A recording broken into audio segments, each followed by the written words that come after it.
All right, can you all hear me?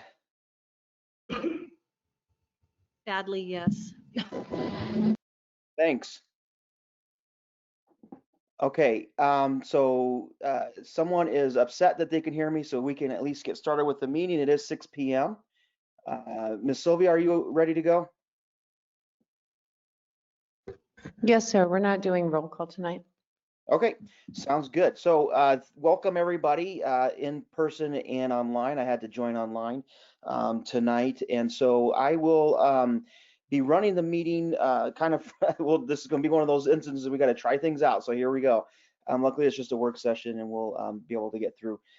So I will be taking care of online attendees, council members. I think we have, I'm just going to make sure we have everyone. I have Mayor Pro Tem Tamara is online, and then we should have, let's see, Sharon, Miss Duncan, Richard, and Sam in the audience. Is this correct? Yes, sir, that's correct. Okay, sounds good. So I'll let Scott kind of, he and I are going to tag team tonight, so he'll kind of keep an eye on the people there. And so when we have questions and answers, they'll kind of go through that way.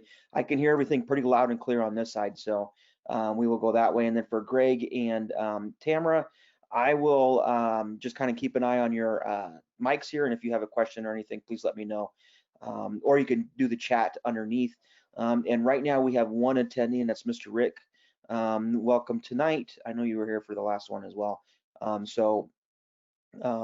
We will go from there. I think that's all we need.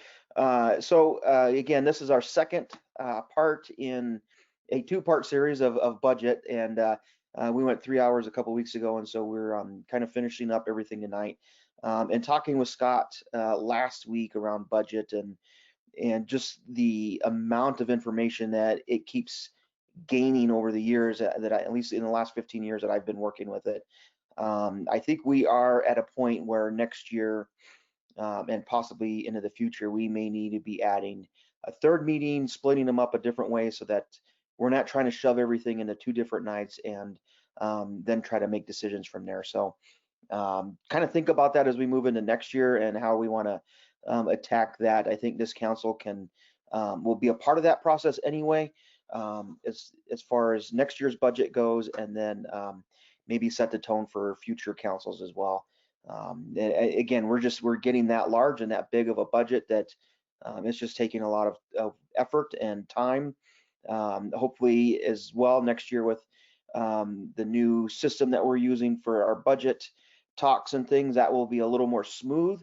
And now that we've kind of gone through the aches and pains of bringing on something new, that hopefully next year will be a whole lot smoother, and we kind of know from just we learn from our mistakes, and so we'll continue to move forward on that. So I think that's it for me tonight, and again, we'll try to manage this the best we can with everybody online, and we will get started. So Scott, I'm going to go ahead and turn it over to you. Hey, thank you, Mr. Mayor. So just internally, for just a little bit of cleanup, and this is primarily instructions for our city staff, when it's your turn to present, come up to the table and we have a microphone up here. And let's just make sure the microphone's on so that not only people in the room, but people online can hear us.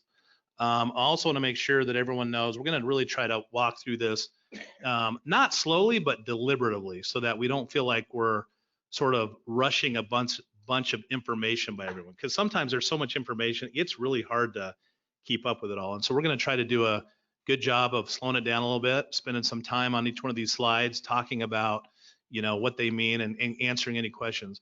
And then I just want to make sure I'm clear, Mr. Mayor. So when at the end of each presentation, I think the mayor is going to open it up for folks online first, council members online first. And then you want me to give you a heads up for folks that are here in the room who may have their hands up as well. So for example, if Councilmember Applegate has a question, he'll let me know, and then I'll let you know that Councilmember Applegate. Right. Yeah. And so, yeah, I'll let you just go ahead and kind of call on the people there, because I won't be able to know that. Instead of trying to say, okay, now, whoever it is, you just go ahead and call them out as you see it there. Perfect. We'll play it by ear and we'll make this work.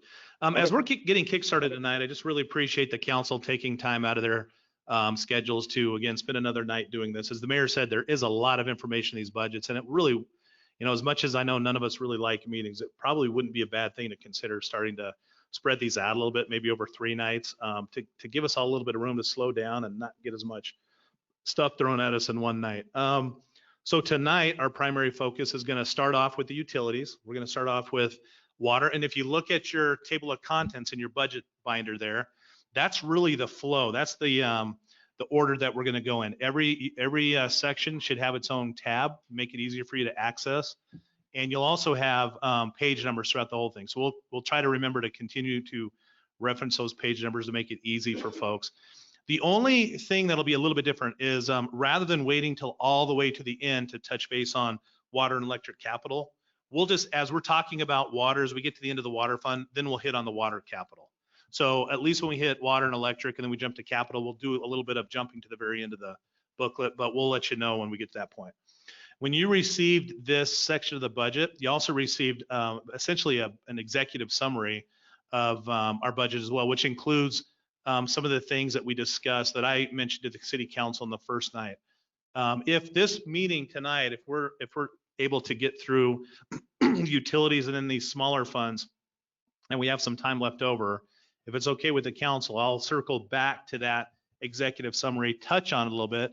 And if we have time tonight, if the council has some thoughts, changes, ideas, whatever that have occurred since our last meeting, then we can discuss that. I also want to be respectful for the council, for your time. So if it's getting late, then I'll just, again, briefly go over that. And then we can either schedule a follow-up meeting or I know it's hard for everyone to find time in their schedules for meetings. So the other alternative would be to find time in one of our upcoming city council meetings to try to take a little bit of time so we don't have to schedule an entirely separate meeting. So just wanted to mention that as we were getting kickstarted here.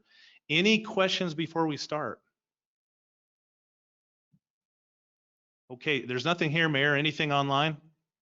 No, it looks like we are good. So go ahead. Perfect. With that, I'm going to hand it over to Dan Blankenship, our utility director, and he'll start us through the utility side of things. Thank you, Scott. I just want to do, and is my microphone on? Flip it up. I can hear you. I think it's, okay, you can hear me? All right. I just wanted to do a brief introduction and talk a little bit about kind of, I guess, the guidance, what we use to guide us in putting together our proposed budget, both from a expenditure and a revenue perspective. The City of Fountain Municipal Utilities Department primary objective is to meet our customers' expectations in the most cost-effective manner as we possibly can. And to do so from a budgetary perspective, we're taking the approach that we're limiting our expenditures to 3 things. And I think each time as we're budgeting, and not only budgeting, but then managing those expenditures, those 3 things that are necessary to provide reliable, consistent service to our customers.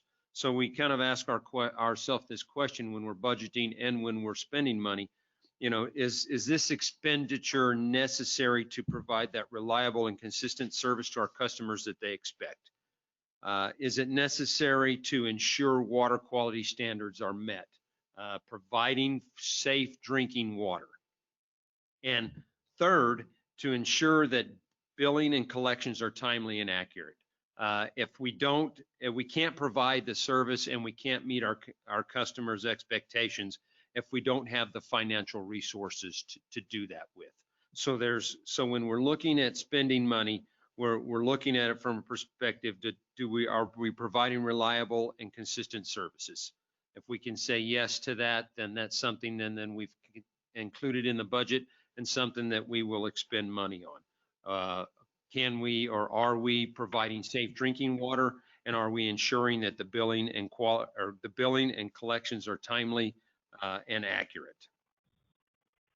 Looking at the other side of the ledger in projecting revenues, we've taken a conservative approach. You'll see that our proposed expenditures are increasingly below the projected revenues, And that's for two reasons. One, to continue to build a reserve so that we have money when there's unexpected issues that inevitably occur. And also on the electric side, in anticipation of issuing bonds to construct the system improvements that are associated with the recent rate increases. What I've done to ensure that we are successful in these endeavors is I've challenged my managers to become true budget managers, not just managing expenditures, but also being knowledgeable, informed, and intimately have intimate knowledge about the revenue side, so that when they're making decisions about spending money, they understand where we're at with the revenues, where the money is coming in. And so they are a full balanced approach to that.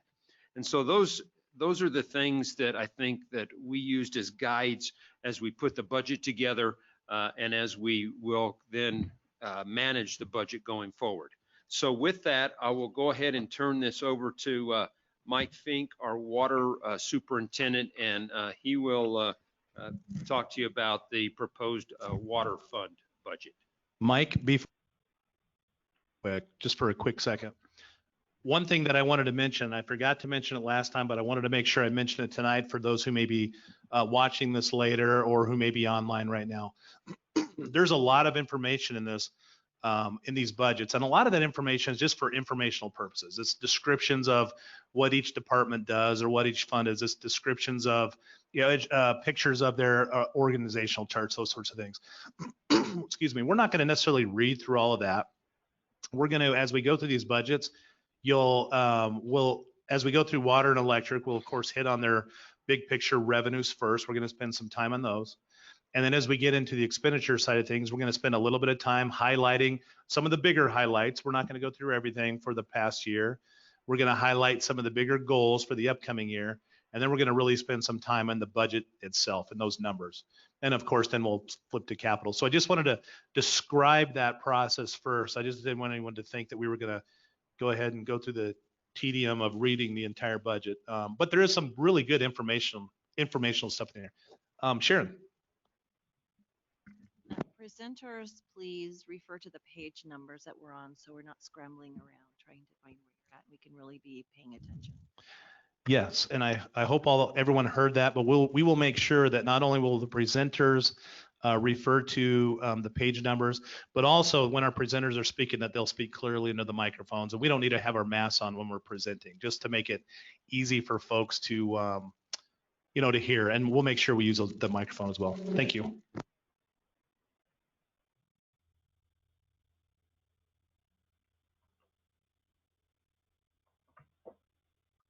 Thank you, Dan Blankenship. Thank you, Scott Trainer. Thank you, Mr. Mayor. Welcome. My name is Michael Fink. I am the water superintendent. Would you please go to page 1, John? I'll go through the first 4 pages, which define the revenues and the expenditures for the water utility. If you look at the very first page in the big Pac-Man,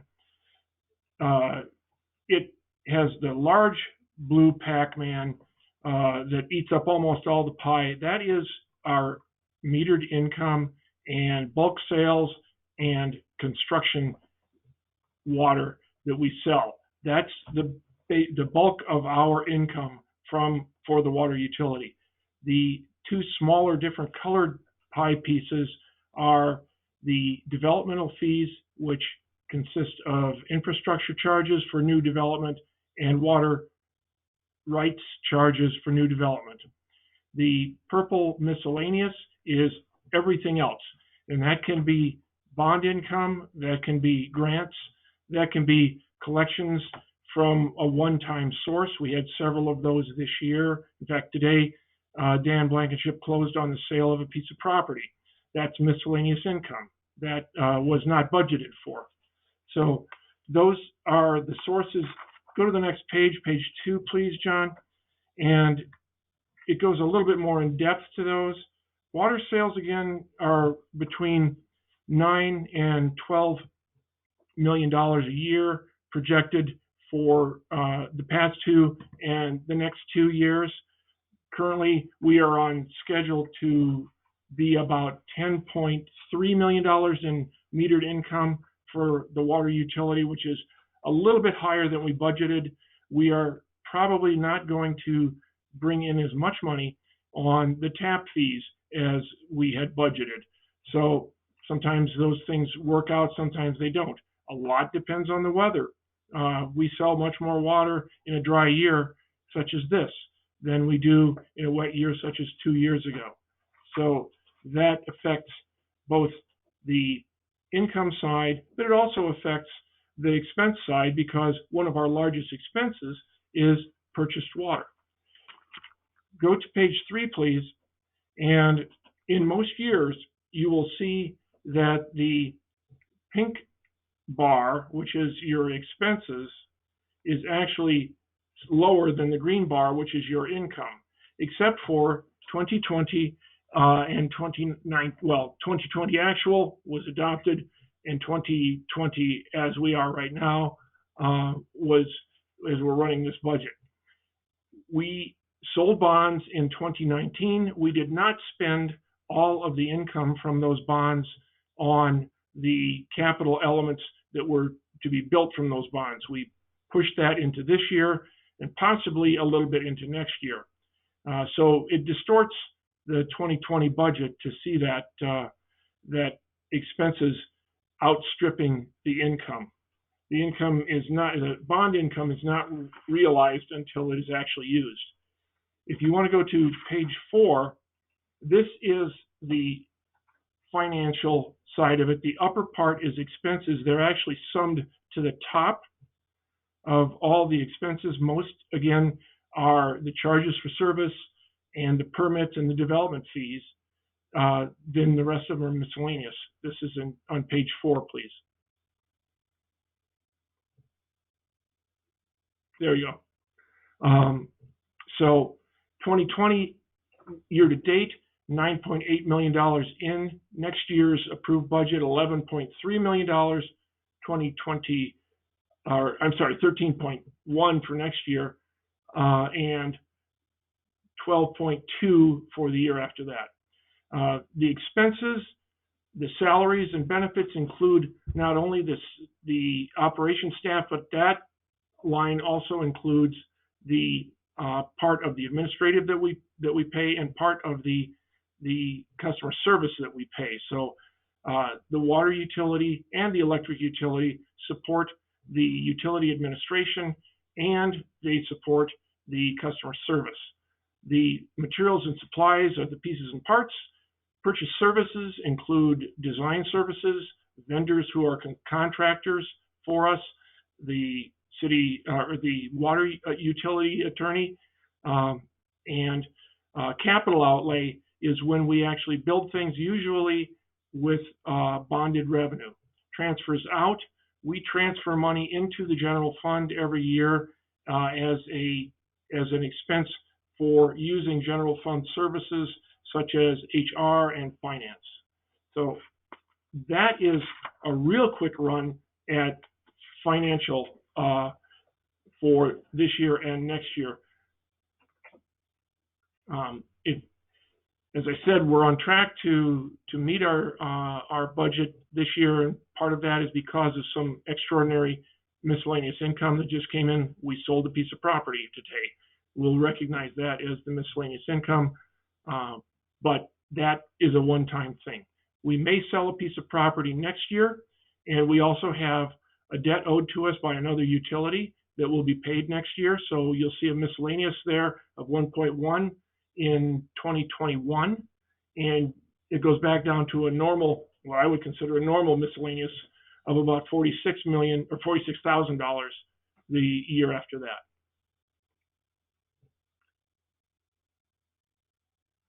If we have no questions on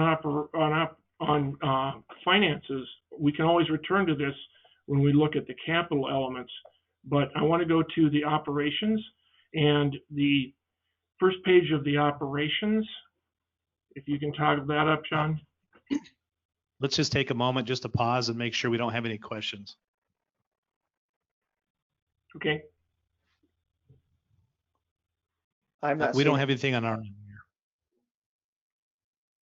that's good. go ahead. The mission of the water utility is to provide safe and adequate water supply for current and future customers. The vision is to provide Fountain residents with the highest quality of water at a reasonable price. And we have three goals: to provide the highest level of water service when responding to water issues, to work regionally with other water suppliers in the Pikes Peak region, and to work cooperatively with our coworkers by demonstrating professionalism, integrity, and our commitment to each other and to our customers. We have, if you go to page 6, the organizational chart and the personnel history are pretty darn boring. We have 13 and a half people that we've carried for the last 2 years. And next year, because we're moving up to the new joint utility building, we will be sharing a grounds manager with electric. And in this case, that's the difference between 13.5 and 13.8 full-time employees. The 0.5 is my boss, Dan Blankenship. We share him half and half with electric. And the other than that, we've pretty much been steady for the last 2 and project to be the same personnel for the next 2. The difference, we did have 2 seasonal workers for 19 and 20. We will not have seasonal workers for 21 and 22. If you want to roll up just a little bit, one thing that we have changed if you could go to the org chart just above this, since this year, we have created a new position, but we did not increase the number of full-time equivalents. You'll see it identified under the direction of the water foreman as the compliance technician or compliance officer. Compliance for this regulated industry has gotten far more intense in the last several years, and it's not just because of PFAs, it's because of a lot of things. The water utilities in the nation have been targeted to not be the next Flint. We will not be the next Flint, but it becomes a requirement that we have someone who is dedicated almost 100% of their time to complying with the different standards and regulations that we work with. The chunk of the budget that is compliance testing and sampling is getting larger and larger every year. Every 4.5 years, we go through a comprehensive 30 compound test that is dictated to us by the EPA. It's called the Uniform, it's called the Unregulated Compounds Review, and there are 30 different compounds. We have actually started on that this year, and we will complete that next year. So if you could go to the highlights on pages 7 and 8, I'm not going to read them all. We are proud of what we've done in the last couple of years. In the last 2 years, we began work on the Joint Utility Operations Building with electric, and we will occupy that before the end of this year. We expanded our internal skills to self-perform a lot of construction rather than contracting it, going to bid and such. And we anticipate that that will be a bigger and bigger part of our work as we go forward. We work cooperatively with the Air Force, the Corps of Engineers, and their contractors to build the PFA mitigation system that's under construction in Aga Park. Other than that, there's, as you go through, you can see what we've done over the course of the page 7 and the top half of 8. Where we're going in the next 2 years, I want to call your attention to 4 different look-aheads in 21-22. We are going to put a building around the treatment plant at Aga Park. The funding for the utility, for the Corps of Engineers, was to build a treatment plant. not necessarily put anything around it. So that falls to us, and that is probably the largest capital item we have looking at 2021. We will be updating the water master plan in 2021, and that is really exciting. Currently, our water master plan was put together in 2006 and 2007 when we were trying to decide whether we were going to harvest all the yield from our wells and treat it, or participate in Southern Delivery. And we chose to participate in Southern Delivery. That was basically a decisional document. There were other things that went with it. We've expanded the scope of this to look not only at that water supply, the water supply being the volumetric supply that we get and where we get it, and go into water quality. We're going to water demand and try and predict what our demand is more precisely as we go into the future. We are also looking at the water delivery, which is actually the pipes in the ground that take it to your house.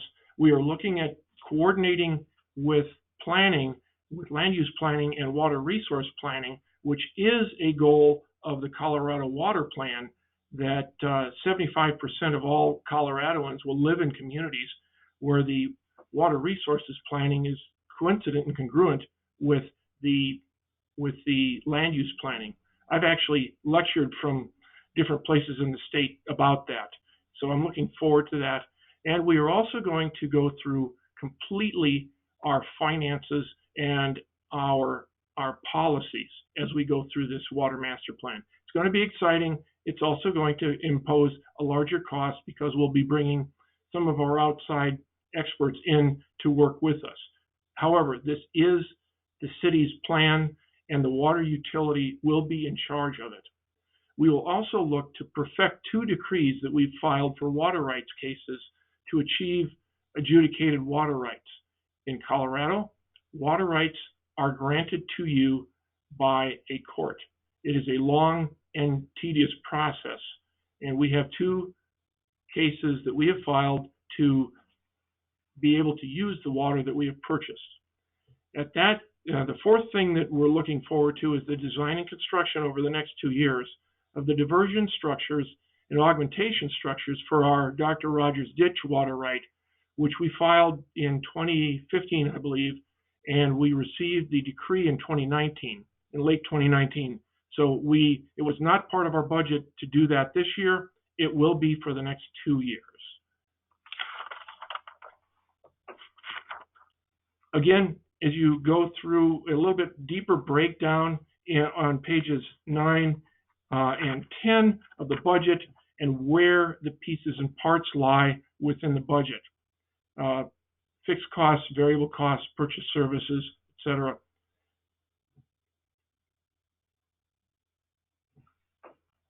The activity measures have pretty much stayed the same, although we have gone away from some of our water sources in the last several years. We will resume taking water from Venatucci as you roll down a little bit on page 10.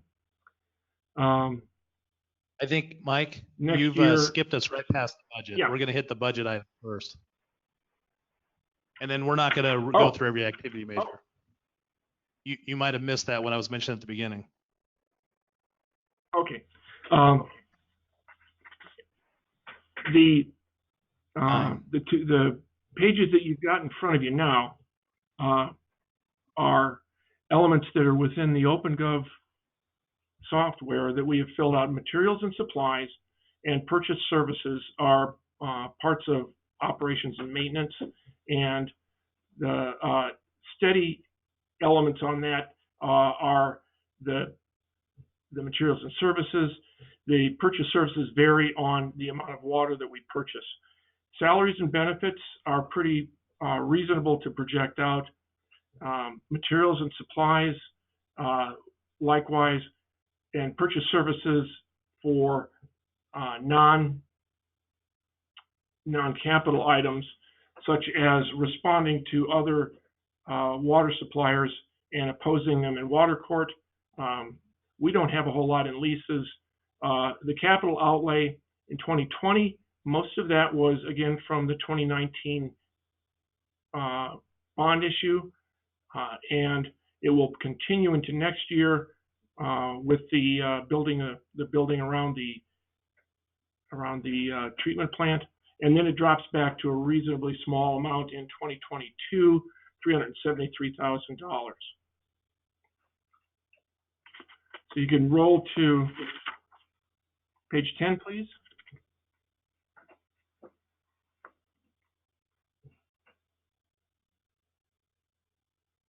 And I believe that this is actually the administration part of it that we have, salaries and benefits that we pay for the director and our portion of customer service, materials and supplies for them, purchase services for that, which also includes most of the legal work and transfers, fixed charges to different departments. Again, not much in leases, and that area has very little in capital outlay.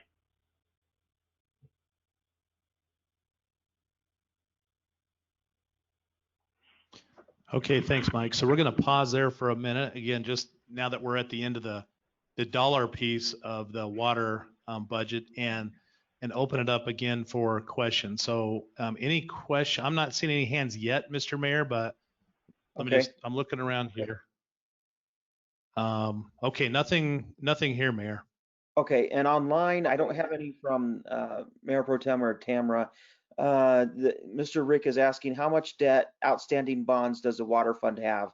And that same question he has for electric when they get up as well. So in case I forget, we'll remember that one. But how much debt, outstanding bonds does the water fund have?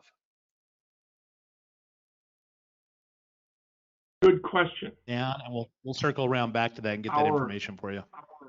Yeah, I think I can dig that up as we go further. I don't have that. A big part of our $12 to $13 million budget, though, Mr. Rick, around $3.5 million of that is principal and interest repayment on the bonds. So we are carrying a bond load from the investment in Southern Delivery System. So I can probably pull that up sometime as we're speaking.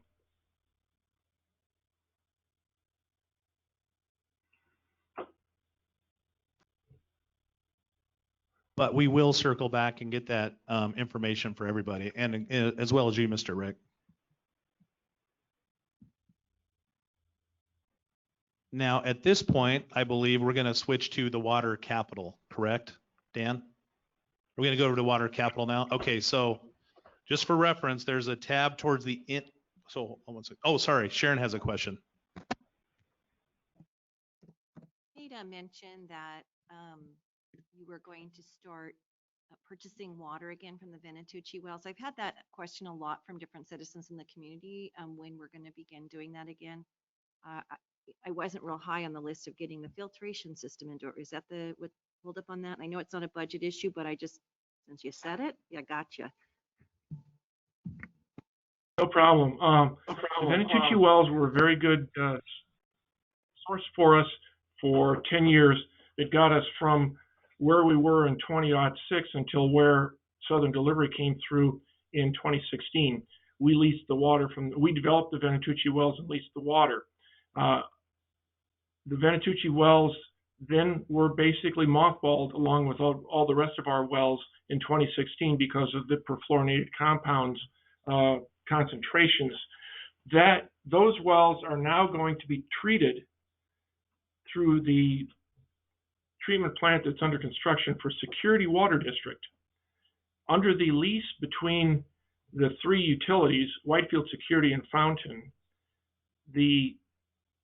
each of Whitefield and Security have 45% of the yield of that water, and Fountain gets 10%.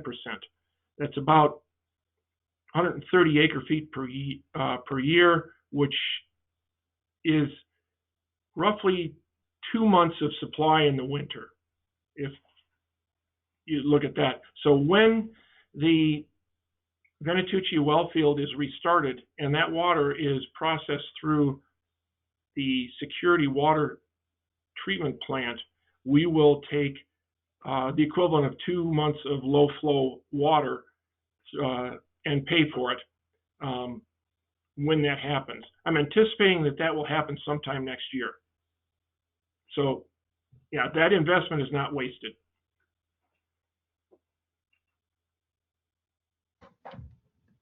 Okay, so we will, while you are shifting back towards the back of your budget to the water capital section, that's page, we're going to start on 61. The section starts on 60. The actual capital projects start on page 61. While you're doing that, John Lewis was able to track down that debt information for that previous question. John?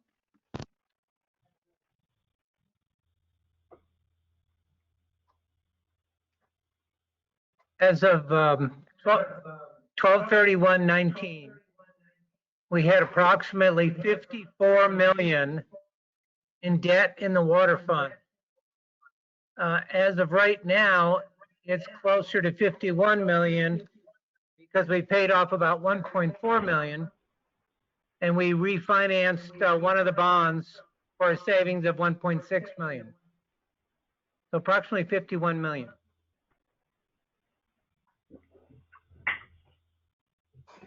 Thank you, John, for Just doing wanted- that so I didn't have to. Sharon, can we get you to, when you speak, can you get closer to the microphone? And you could actually, if you're comfortable, remove your mask while you're talking into the microphone. It's kind of muffled and hard to hear you. Thank you.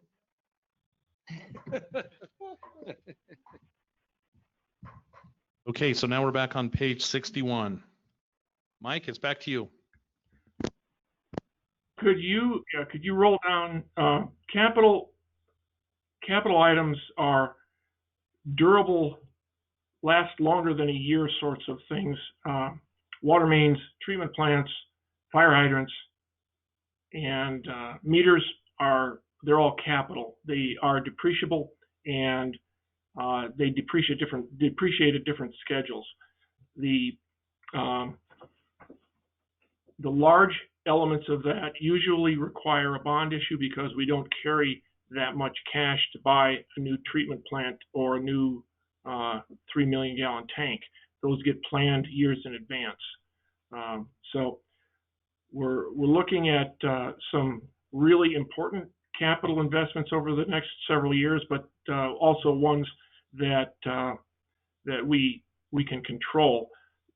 You will not see as many large numbers on this as you used to when I was bringing the capital budget to you. If you could go to page 61, please.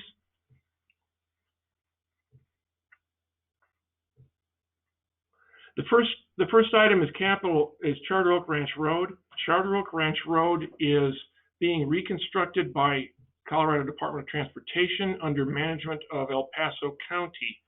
The city of Fountain has 2 water mains that run in this area that supply downtown from our southwest tank.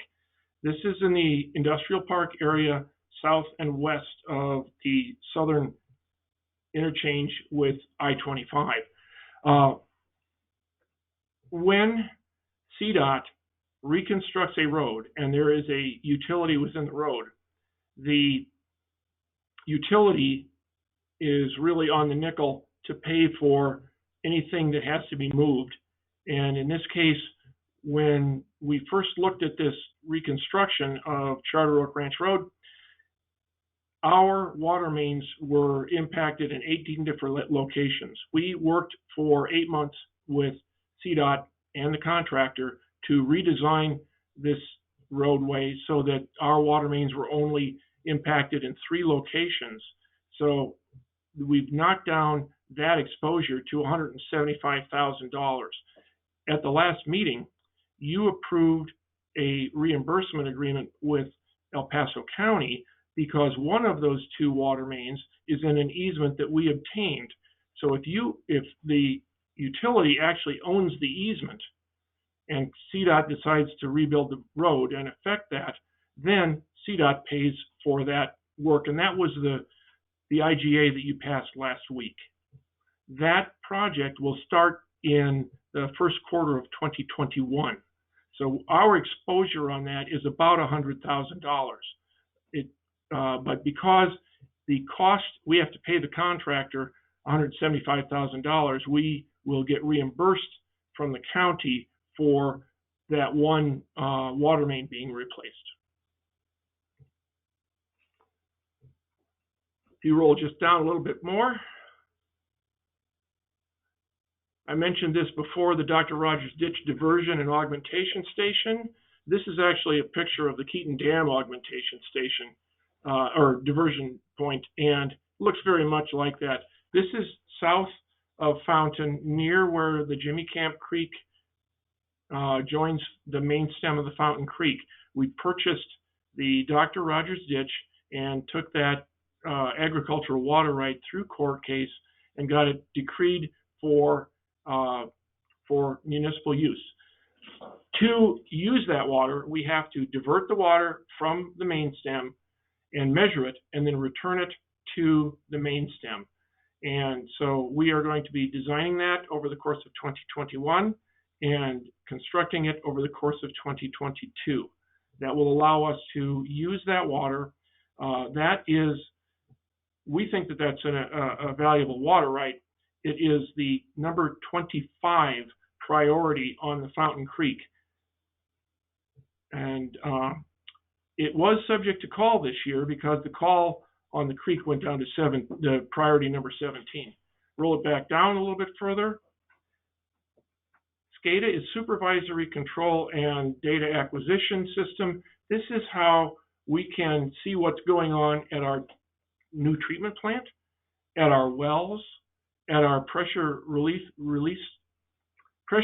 stations, and at our tanks, so that we can look on our phones or on our computers to see how things are working. The operator who is on call can get an immediate ring on his phone to respond to something that's gone wrong, whether it's a well that isn't working or whether it's a tank that's losing elevation quickly, which is an indication that we're not getting supplied quick enough.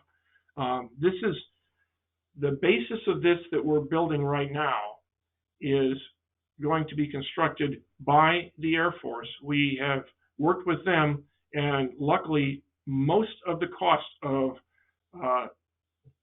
the start of our modern SCADA system, we do have a couple of SCADA reads that we pay for, but most of the start of our modern SCADA system will be part of the new treatment plant as we go forward.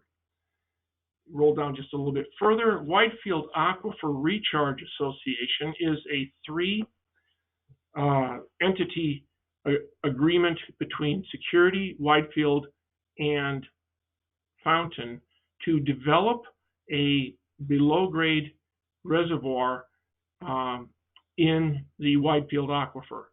This started long before the perfluorinated compounds came about, but all three of the water utilities own water diversion rights on Fountain Creek. We have chosen a location up near Whitefield sewage treatment plant to divert Fountain Creek water, take it through a pre-treatment, inject it into the Whitefield Aquifer, and then remove it from the Whitefield Aquifer when we need to use it under peak times, and take it through a finishing treatment for now it'll be perfluorinated compounds, but it'll also probably be nitrates and some other contaminants. The beauty of aquifer recharge is that if you have the right aquifer, and the Whitefield Aquifer is the right aquifer, you avoid all of the evaporation losses that you get in a large aquifer like Pueblo Reservoir. We always pay for water that we never use because it evaporates from there. This is a long-term project. This is one of the projects that we will be looking at as we do our water master plan as to where that fits in the future of Fountain's water supply. Roll down a little bit further, we have been replacing water meters with data logger water meters for the last 2 years. And we will kind of pause on that for the next 2 years as we go forward. We stopped this year because we really didn't want, most of our water meters are mounted in people's homes. And we really didn't want to go into people's homes during the pandemic. We didn't want our meter technicians going into their homes to change out the meter.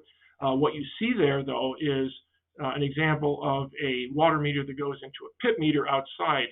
Fewer than 20% of our meters are outside of the home, but we have been changing those out. So once we finalize this, and we're roughly halfway through, we've got 8,500 odd meters out there, and the ones that we're replacing now, we replaced last about 13 years ago, and they had a battery guaranteed life of 5 years, and they're failing. So, and you can't replace a battery on a meter. It just, you know, it is not built to replace a battery. So you have to change out the meter. And when we complete the balance of the 4,000 odd meters that are out there to be changed out, we will then have a radio read for those meters that is not just the drive-by read. So it's not a smart meter. It can't turn the water off.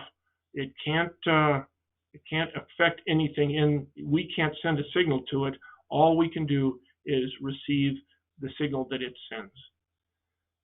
Roll it down a little bit further. What you see on the photo for the tap saddle replacements is a tap saddle that is less than 30 years old that was in a very hot, corrosive soil. There's not much left of it. That's what a brand new one looks like on the left, with the nice brass, and the brass doesn't corrode nearly as fast as the ductile iron bolts do. We've gone to specifying epoxy coated ductile iron bolts and epoxy coated strapping for that. Some of the areas just have hot soils and it burns them up. And that's why for the last several years, well, for the last 15 years, we've done block after block of saddle tap replacements. We think we're finally getting done to the point where we're okay with that. Roll down a little bit further. We've got a small dedication of $15,000 for valve insertion and fire hydrant replacements. We will be doing a fire hydrant testing over the next month, and we will see if we need to replace any fire hydrants that we haven't tested recently. We usually test fire hydrants, or we usually have hands-on fire hydrants once every 3 years. This is the first time we've done a comprehensive test. We found a very good contractor out of New Mexico that would do that at a reasonable price. So it may point to more fire hydrants to be replaced. If so, we will come back to the council for an additional appropriation to do that. It's really important that our valves and fire hydrants are all operable. Water rights and storage acquisition. Next year, we will make our third payment to Whitefield Water District for purchasing their share of the H2O ranch. That's $416,000. And now we own all of the adjudicated water from the H2O ranch purchase that we went halves with Whitefield Water District several years ago. This water comes down from Grape Creek in Custer County to the Arkansas River into the Pueblo Reservoir, and then gets pumped up through the Fountain Valley treatment plant for treatment. Very senior water right up there. This is the last payment we make on it, and boy, am I glad to see that. The final thing you see there is our joint operation building security improvements. Next year, we will be putting up fencing and security, and our part of that is the $27,000. Most of the rest of the money for that is being expended in 2019 and 2020. Following that, the comprehensive groundwater treatment plant, and that's what you'll see. when you're done. It's in Aga Park. We didn't want to put a tin shed around it. It's not a temporary facility, but it's also not a place where we have our offices. Our offices are in the joint utility building. So we're looking at $1.25 million for this.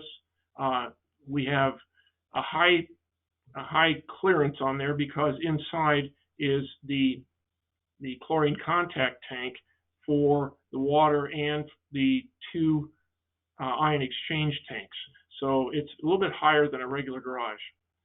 So I think that beyond that, I'm going to let us come back to the next ones to when Brett goes to speak to customer service. So are there any questions on the capital? I'm not seeing any online. Okay, I'm looking around the room here. I'm not seeing any hands up here in the room, Mayor. I don't see any online either. Okay, thank you, Mike. Appreciate it. So now we So do will, we flip unless back- there's anything, sorry, Mike? Do we flip back to the previous area? I don't really have much more to cover on the other, like pages 11 through 15.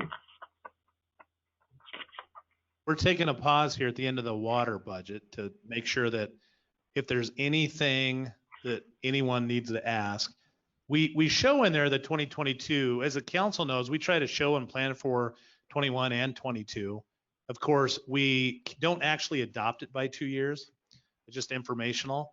And so we will be coming back in 2021 to do the 2022 budget. But for planning purposes, you can see the 2022 capital items as well. So you can get a sense of what they're looking forward. And so, if questions come up about those, you can ask them now, but we will also be hitting on those next year when we're working on the 2022 budget. We just provide them for planning purposes. So with that, that covers the water. And so now we're going to shift over to electric. So if you flip back towards the front of your book, there should be an electric tab. And Dan, I think you're going to get us kick-started in this one, right? And we are going to jump, that's to page 22. And you're going to start off with the electric revenues, correct? Yes, Okay, sir. thank you. Yep, we'll give everybody a chance to get to page 22 in the book. The electric revenues is predominantly electric sales. By far the vast majority of that, and you can see that on page 22. Well, let me let John get caught up.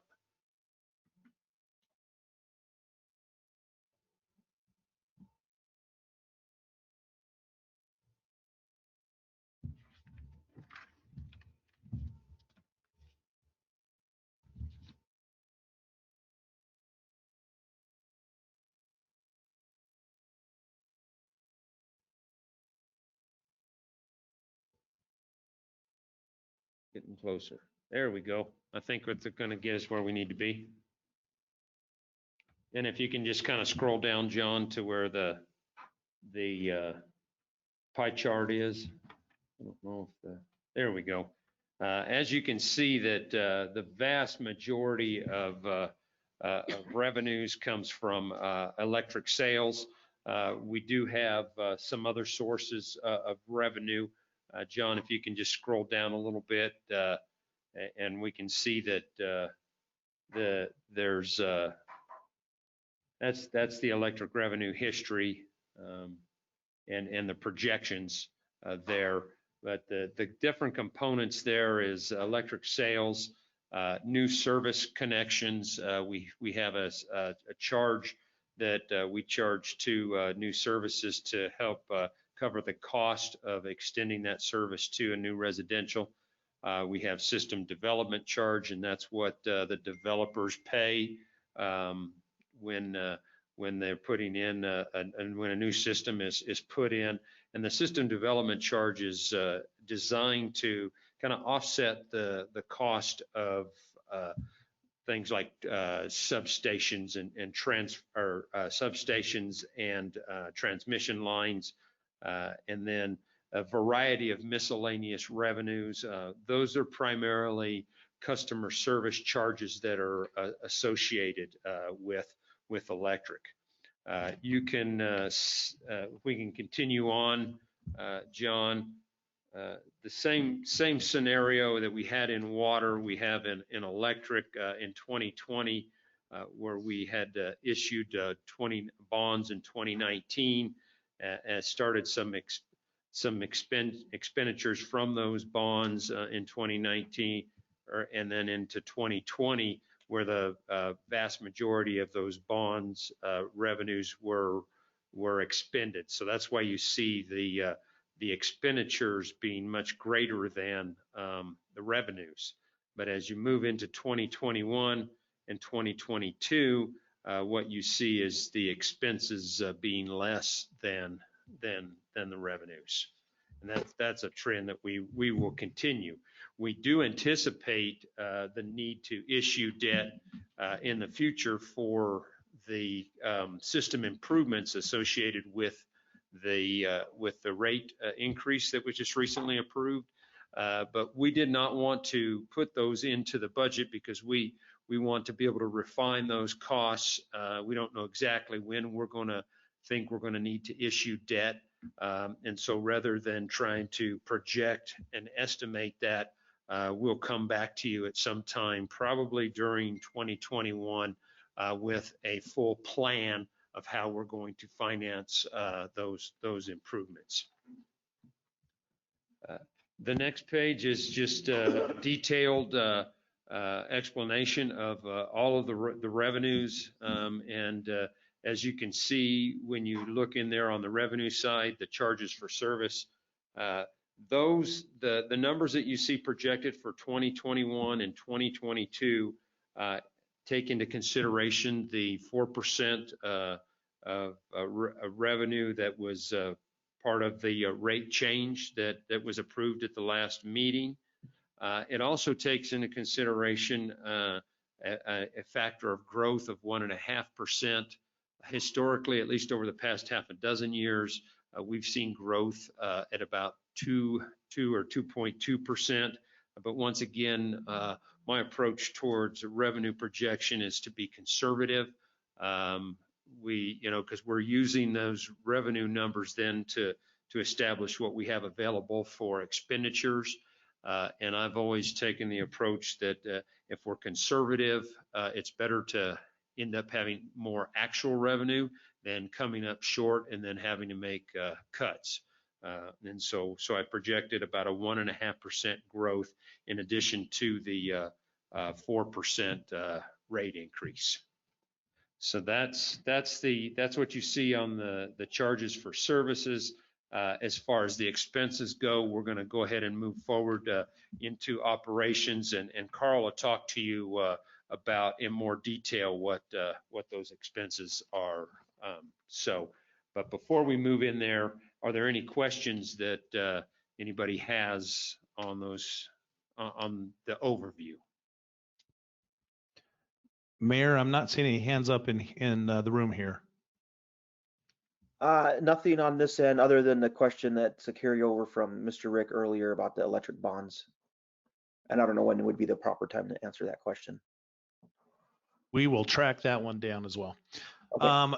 And I should mention here that, and this is really, again, for those who may be less familiar, newer or new to this budget document, that overview that Dan just provided, you'll see that we went over that similar overview in water. We've got it now in electric, but as Carl digs in, Carl will be providing the exact same numbers on the expenditure side, just specific, a little bit more detail. Okay, thank you. Page 27. Whoop. Yeah, it's on. Okay, page 27, please, John. If there's no questions on the org chart for the electric department. Thank you. Okay, we'll move to page 28. Some of the 2019-2020 highlights. We reconducted 3 separate circuits for voltage support due to the increase of our existing load. We completed 115 kVA substation bay at our existing North Fountain sub to get ready for the 115 feed to go out to our new sub Jimmy Camp Creek. We designed a new substation site for the Jimmy Camp Creek. We implemented work order asset management for electric, water, and customer service that has proven to be huge, very helpful. And one thing that I'm really proud of is 547 poles combined. We either replaced or we reinforced. It was a good year to get that. So that was in our highlights, in our goals for 21-22, and that's to complete the construction of the 115. I'm sorry, go to page 29. I'm sorry. The very first one, to complete the construction of the 115 underground and overhead. That's a big goal. And then that part of that overhead is to go to a future Williams Creek substation, to another Kane sub site. And then in 2021 is to complete this new Jimmy Camp Creek substation to hopefully have online before our system peak in August. That's going to be huge.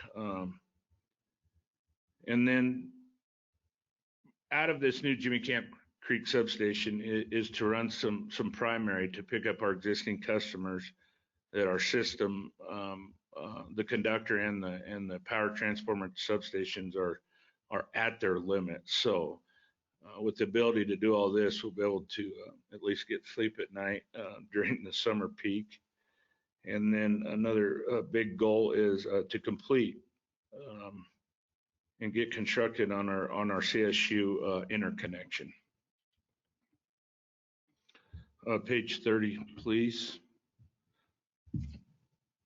So in the electric, we have 3 expense line items. The first one that's in this book on page 30 is our engineering and planning. And that's the one we put most of our big capital projects in, substations, reconductors, things like that. As you can see in the 2020 approved budget, it was 7.8 million. 2021, what we're requesting is 1.28. Quite a bit of difference. The next one is our source of supply. This is to pay for the power that we get and that we're able to distribute. In 2020 approved was 14.425 million. The proposed 2021 is the same at 14.425 million. Page 31, please. Our other line item is the electric operations and maintenance. So that's construction and maintaining our lines. So at 2020 was at 12.17. 2021, our proposed budget is 5.5 million. Our next line item is electric administration expense, and if I could ask Shauna to please explain that, I appreciate it. Yeah, the electric admin is pretty much the same as the water admin. That is a third of the city administration, such as the city manager's office, the city clerk's office, finance, HR, and then also in addition to half of Dan's budget as the utility director. The big increase that you'll see in here is actually because Aaron's budget for the public information has been taken out of customer service and transferred under Dan's leadership within the utility admin. So you'll see a corresponding decrease in the customer service lines as we increased the electric admin lines. So those are the big changes to the electric admin. Otherwise, it's pretty flat as prior years. Thank you, Shauna. And just for everybody's information, there's if you could scroll down just a little bit, please, John, still on page 31. This is our residential, residential meters that we've served and how we've grown over the last 3 years. As you can tell from last year, this year, only 81 new customers are on.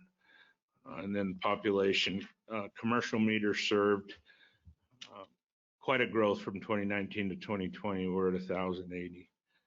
And then energy delivered, we're increasing, and this is actually year to date. So the next thing that's interesting is our total underground line miles is 457. And then overhead line miles is 170. So that's what our maintenance, that's how we come up with our operations and maintenance budget, is to make sure we can provide good, reliable electricity to our customers. That's all I have on that, Scott, if there's any questions. Thank you. Yeah. So we will open it up for questions here in the room. Mr. Mayor, I'm not seeing any hands come up right now. Am I? I just have one question. So, Oh, Mr. Mayor, sorry, Dietrich. Dietrich, could you turn on your microphone? okay, the energy delivered for 2020, is that correct? The 301? Yes, ma'am, but that was year to date. So that was from January Okay. 1 to July 15th. Okay, thank you. And we're on pace to sell more this year than we did last year. So does that answer your question? Yes, Okay. thank you. Thank you, Carl.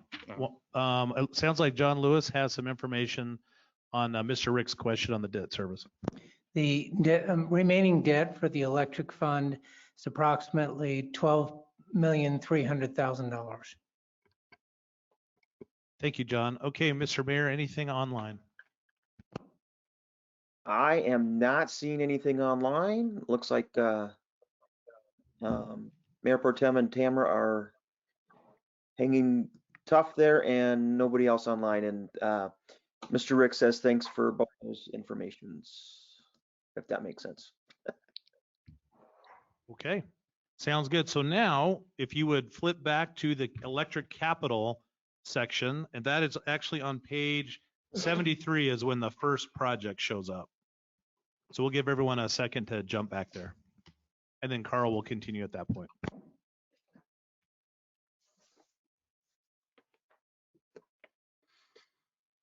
Can you go ahead and go down a little bit, John? Mike pretty much already covered what that means. So there you go. Thank you. Okay, hopefully everybody's at page 73. So our first thing that we're requesting is the Jimmy Camp Creek to Squirrel Creek. So what this is the main feeds coming out of our new substation in order to pick up that one coming south will go in and pick up Cumberland Green, go to Little Ranches Countryside.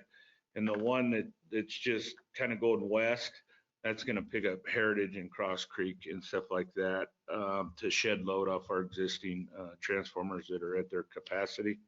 Next page, please. I'm sorry, I covered both of them. Mesa 3, Jimmy Camp Creek to Mesa 3, that is that little line. So, and as Mike said, we're moving to a new building, and in that scope on that new building, the construction scope was 3 acres. We do have 20 acres up there. So as part of our inventory, which electric carries a considerable amount of inventory because of the lead times, we would like to pour some cement pads and stuff to put our assets on to keep them from rotting or pre-deteriorating in the dirt. And that's $125,000 for that. Erosion control, just landscaping, and add on to the chain link fence to fence in our whole 20 acres. And then in 2020 is a wire trailer, and this wire trailer has multiple functions. So it's easier for the crews to come in and just pick up a real wire, and one person can do it. So we're asking for one of those. Next page, 75, please. This underground wire puller, actually our other one is getting wore out. We use this all of our construction, we put in conduit. So every piece of wire we put in, we have to pull it in. And this is what this thing does. It's got an air compressor, it blows in the dart and the cable, and we pull the wire back. So they get used a lot. And that other one I'd say is 10 to 12 years old, and it's getting tired. So we're asking for a new underground puller. And this thing, we're getting it big enough so our new transmission underground line that we're going to be installing, this will be able to handle it in an emergency. So that's why this is really important.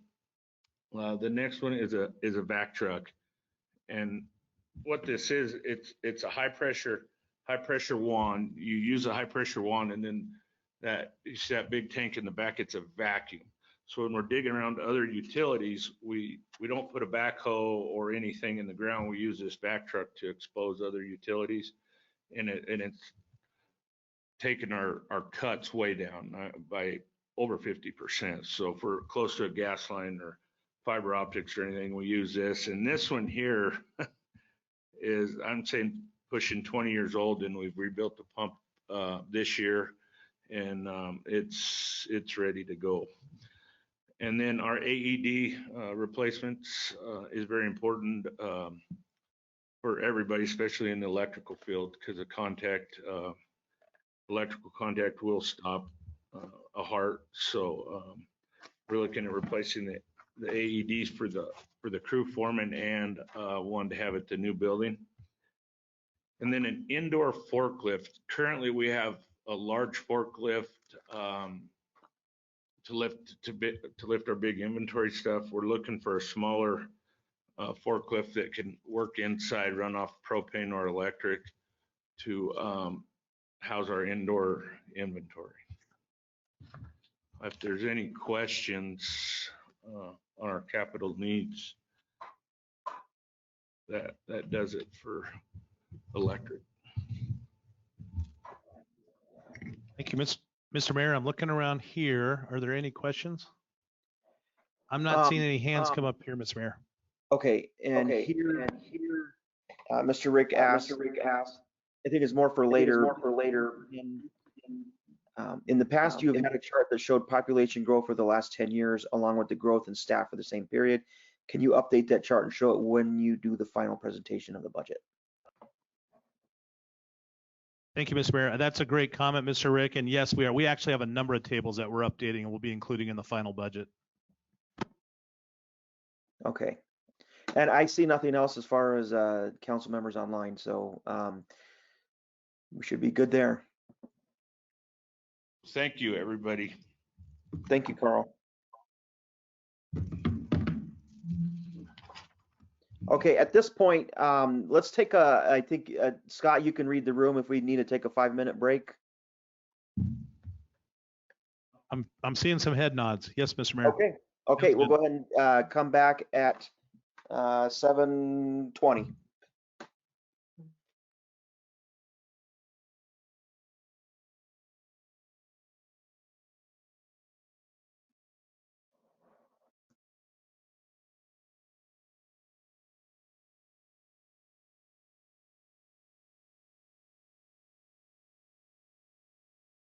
Okay, Mr. Mayor, it looks like we have everyone ready to go. All right, So everybody. now All right, everybody. Oh, sorry. No, you're good. Sorry. All right, so now we are going to go to the fleet. No, sorry, pause. We're going to go to customer service. Is that right, Dan? Yes, sir. Okay, so we have, I don't know which one's going to start, but I think we have Brett that's going to start us out with customer service. So Brett, which page do you want us to go to? Would you please go to 16? 60. 616. We can go straight to the water first, I guess, and then we'll go to electric. Cover both.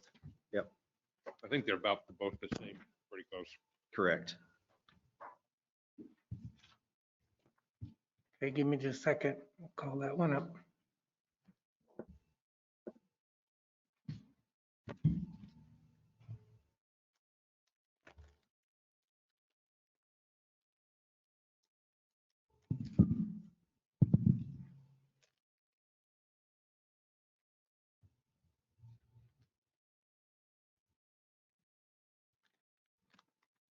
There you go.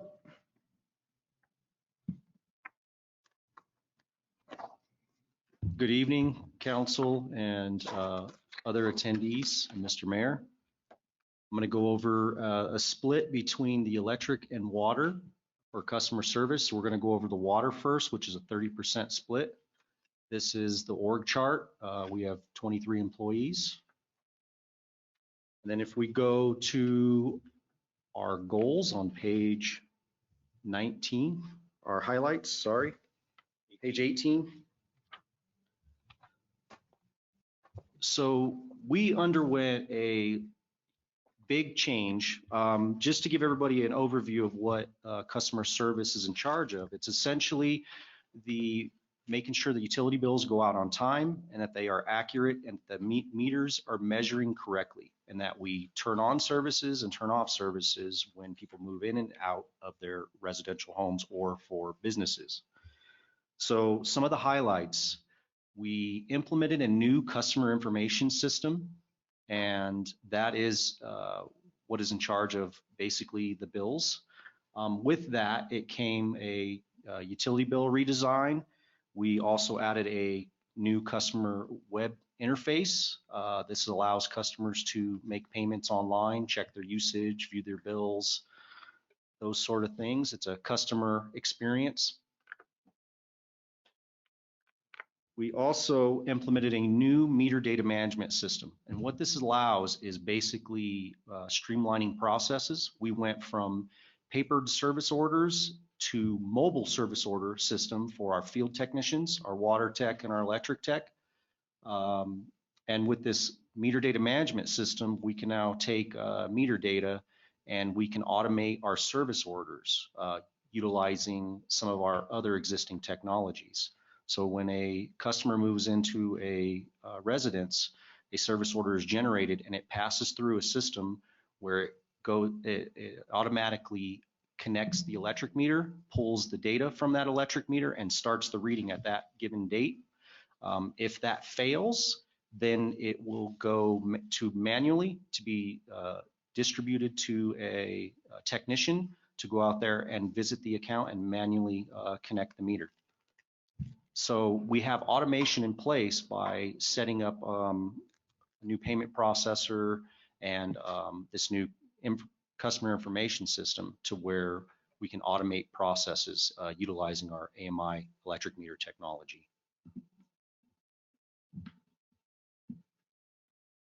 We also upgraded on the water side the AMR system, which is the drive-by reading system for billing the water meters.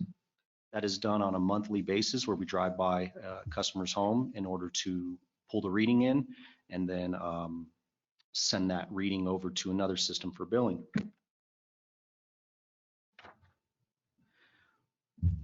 We have approximately, I looked this morning, and we have 8,709 water meters active out there in the field. We were in the mix of a water meter change-out program where we were replacing all the water meters. We are about 5,500 meters in. So we have a little over 3,500 to go. And we had to put that on pause and defer that project for another 2 years. We have some inventory on supply to where we can still service the meters that are aging and starting to flatline and non-communications. So as these meters age and start to die, we can still actively maintain those and replace those. And that's the ones that we are focusing on right now. Due to COVID, we had to pause our water meter changeout program and simply only service the ones that are outside of customers' homes in outside pits, and also the flatline dead meters. We still will need to service those to ensure that we have accurate measurement of water usage. And we also conducted a electric rate study as well as a water rate study in the past couple years. As far as the goals, let's go to page 20, please.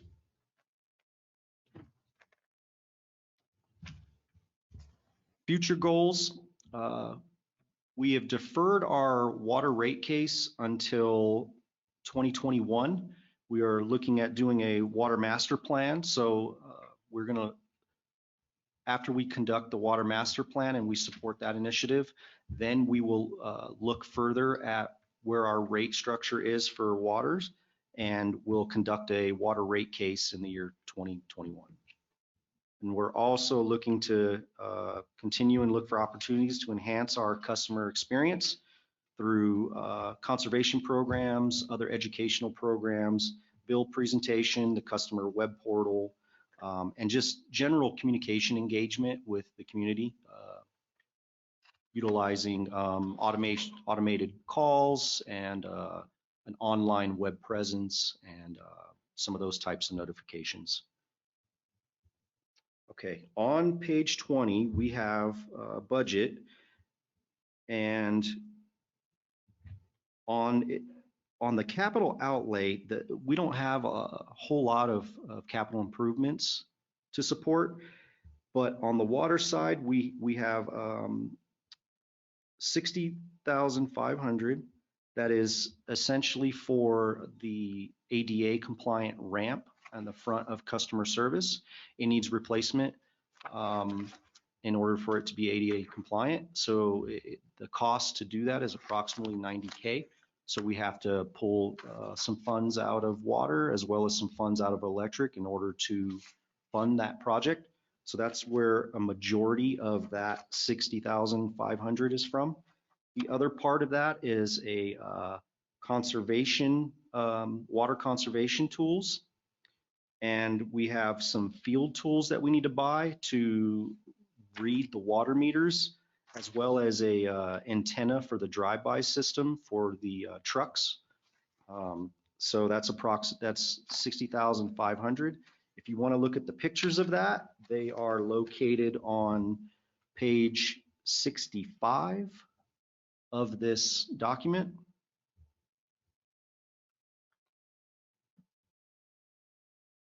So there's the front of the building where we had to add 27K to the budget in order to fund replacement of that ADA ramp. And then if you look below the water conservation tools, we're looking at doing some more demonstration gardens using drought tolerant plants and material. And this is what one of the field tools looks like to read the water meters. So we need to fund a few of those, as well as a additional larger antenna for the monthly route reading drive-by system.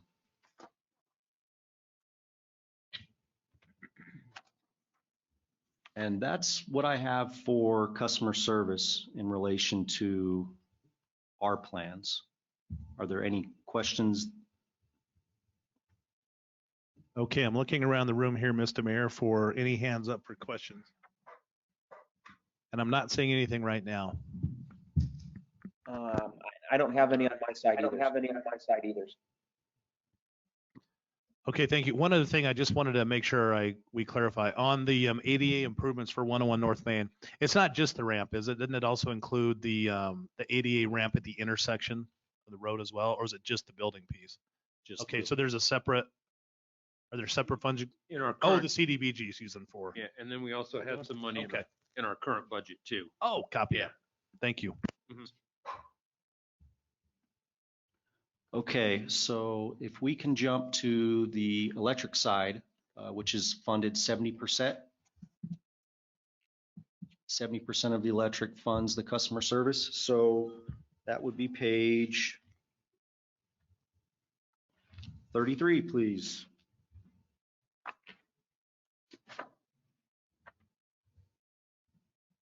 And essentially, it's the same highlights. We have 17,790 electric meters, and our primary duties are to ensure that the meters are working and they're functioning within a 2% deviation, plus or minus, for accuracy for billing electric utilities. And again, it's the same exact goals and the same exact achievements that I just spoke about previously on the water side.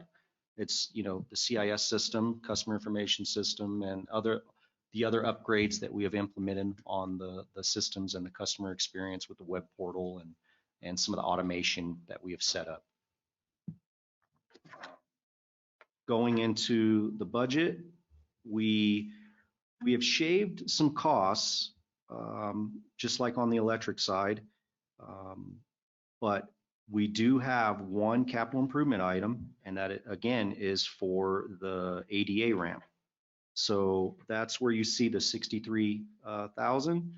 We had 30,900, and we had to up that 32,100 to get the 63,000, and the 63,000 combined with the other 27 from water would give us our 90,000 that we need to finish the ADA compliant ramp.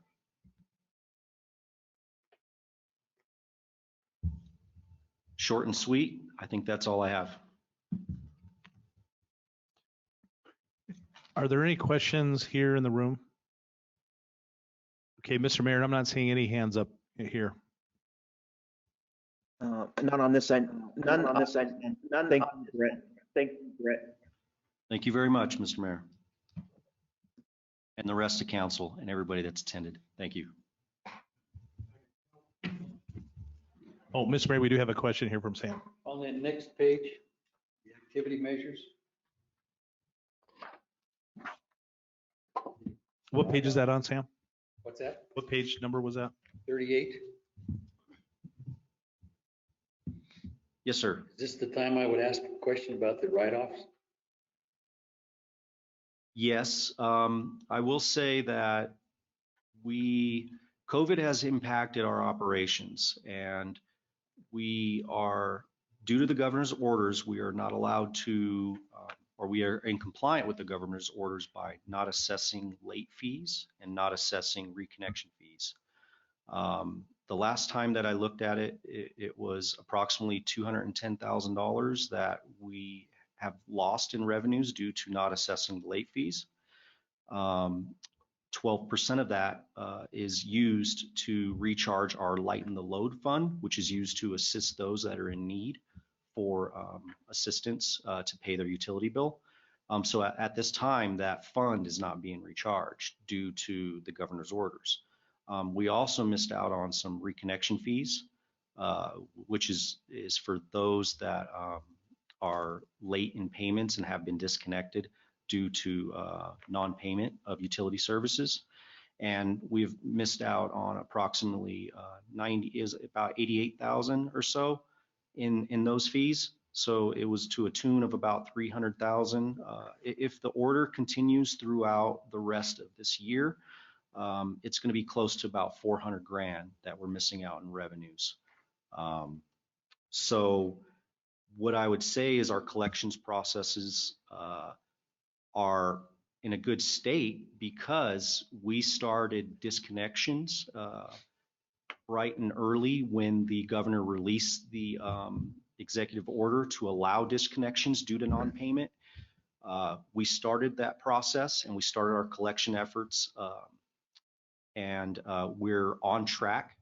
The first month we had higher numbers than normal just because there were folks that were in arrears for not paying their utility bills.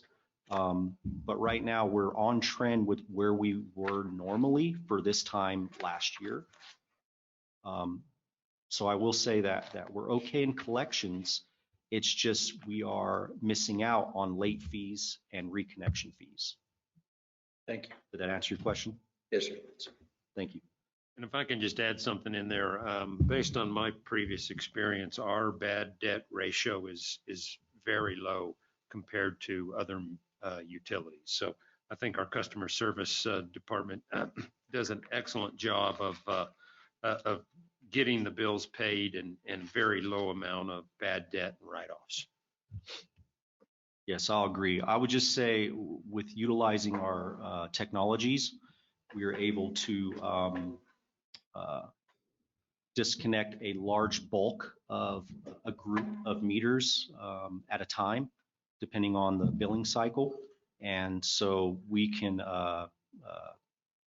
start that process much quicker utilizing technology rather than people, trucks, and resources to roll out to folks' homes. Thank you very much. Yes, sir. Okay, thank you, Brett. So our next section of the budget is fleet, I believe. So we'll have a presentation from Tom Pilara, our fleet manager. And I think that's right, Tom. Is that right? You gonna be jumping up there? Okay. So if you would flip over to page 40, that's in the fleet tab, and that starts off there with the highlights.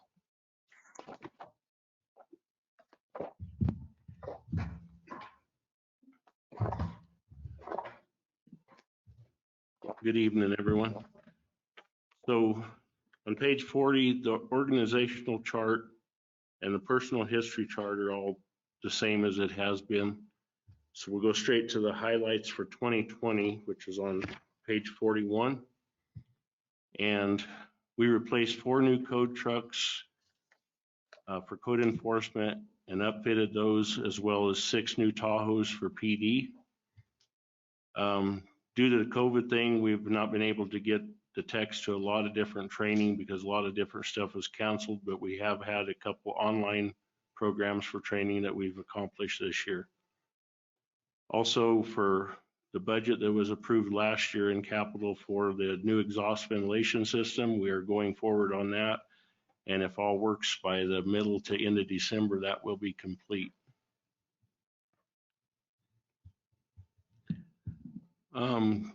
21 goals. We are looking at moving the fab shop after the move with electric takes place and water takes place into their new facility. We will make our fab department bigger by going into a different side of the building and also opening up another side for the longer bay for the fire trucks and dump trucks and stuff. So that will also utilize more area in our main shop. Now we can rearrange a couple of the lifts and we will actually gain a whole nother bay in there as well.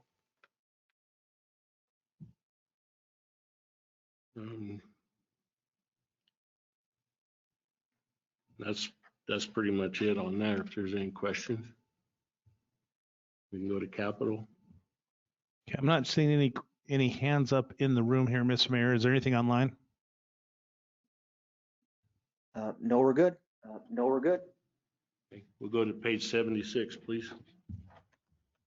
Okay, I don't know if everyone heard that, page 76.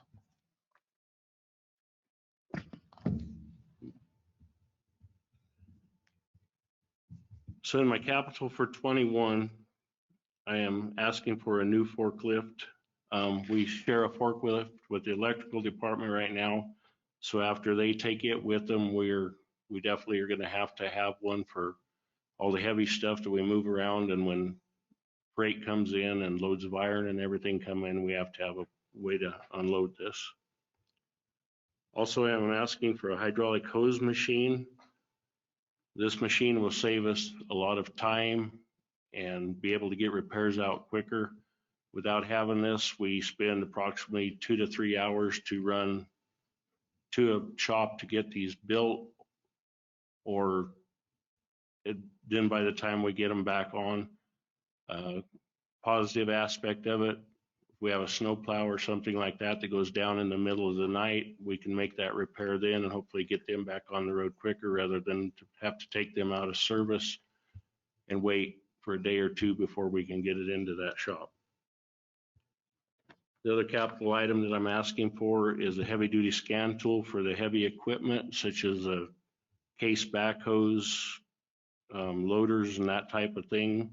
We do not have anything that will read this equipment at this point. And there again, we are having to farm some of this work out or call people in on service calls that we should not having to pay other people to do when we have the clientele that can take care of this and do this in-house. And our goal is definitely to do absolutely everything we can in-house to save the city and taxpayers as much money as we can. And that's what I have.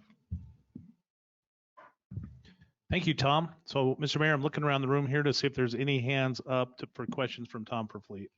Richard, Councilmember Applegate has a question. Mr. Applegate, can you speak into the microphone just so people can hear?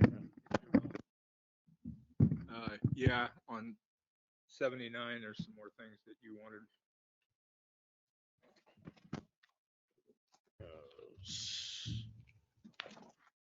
Okay, page 79. That's for 2022. 2022.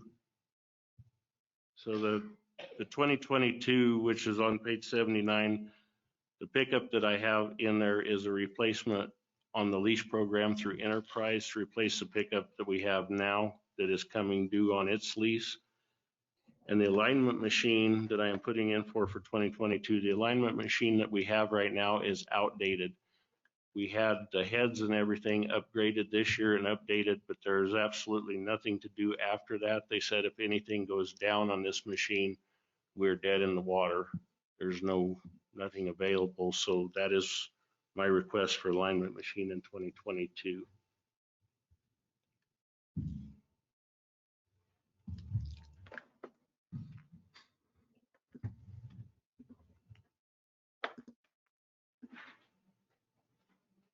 Okay, Mr. Mayor, were there any questions online? No, we're good. No, we're good. All right, thank you, Tom. Okay, so at this point, we have the Conservation Trust Fund.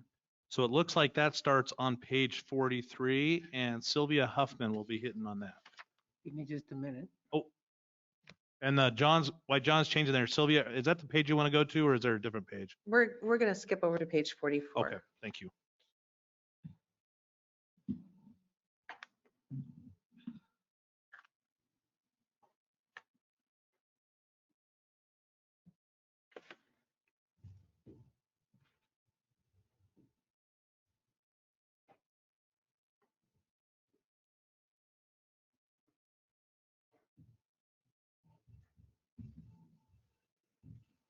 Trying to get to drainage.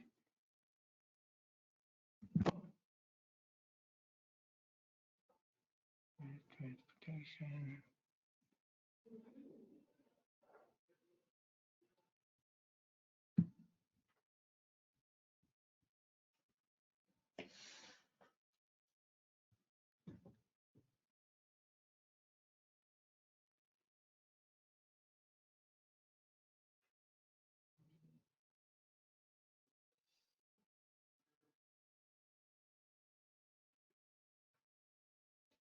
Here we go. Okay, thank you, Mayor, City Council, Sylvia Huffman, City Clerk, and Park and Recreation Director. Just real briefly, Conservation Trust Funds, as you know, are restricted funds that come in from Colorado Lottery proceeds. Annually, we average about $250,000 to $260,000 that come in through those proceeds. They are distributed to the city on a quarterly basis, and it's based off per capita within the community. So this year we did decide to go ahead and put in kind of our accomplishments and goals for the next year. I'd like to use our Conservation Trust monies. They are, as I said, they're restricted for land acquisition, capital improvements, some maintenance. A small amount would go towards salaries as long as it's directly related to maintenance of the parks and things like that. So we did want to write in a little bit this year, and just to kind of let you know, although I do have two goals listed under 21-22 for the Conservation Trust monies, they're both considered capital projects. The first one, as you know, when we spoke in about the park budget and how we want to upgrade Metcalf Park to be ADA compliant, upgrade the playground equipment. And step one of that is to install the parking area that's there adjacent to where the playground is. So it's off of Ohio Avenue. You guys know where that small parking area is right there. It will be extended out into the park to allow for ADA parking, van accessible parking. So that's step one in preparing that area for an upgrade to the playground equipment. And that's one of the purchases we anticipate coming up in 2021. And then a portion of the Conservation Trust monies will go towards that new play equipment, in addition to general fund monies from the Parks Department to complete that project. So that's what we see coming up in the next couple of years. Really simplified. And do you guys have any questions for me?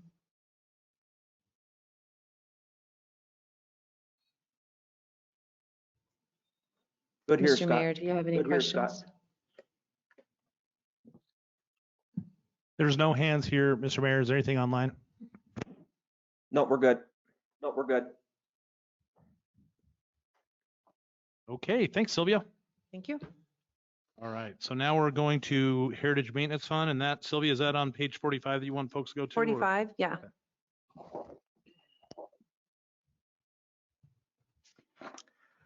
Again, this is a very simplified fund that we have. There is, as you know, Heritage Special Improvement District. There's a separate mill on the homes that are within the Heritage subdivision that the city collects. Ultimately, the board answers to city council. However, they do get to determine their budget and spend final decision, as I said, is through city council. Their highlights over the last couple of years was that they did install new entrance signs into the Heritage Maintenance District, and they were able to mail out a newsletter to their residents, updating them on current events. Unfortunately, because of COVID, they have not been able to meet since February of this year, and have chosen not to do so. So currently, all I have listed in their budget is their ongoing maintenance contract that they have.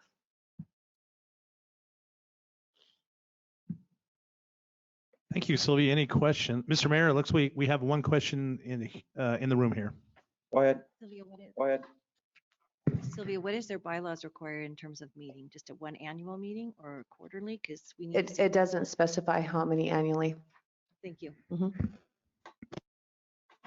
That's all I have for the Heritage Special Improvement Maintenance District. Do you guys have any questions for me other than that?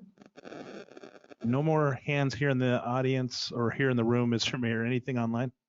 No, we're good. Thank you, Sylvia. We're good. Thank you, Sylvia. Thank you. All righty. With that, we're going to jump to General Improvement Districts 1 and 2, and those start on pages 47. And Shauna, are you handling the GIDs? Oh, sorry, John is, I guess.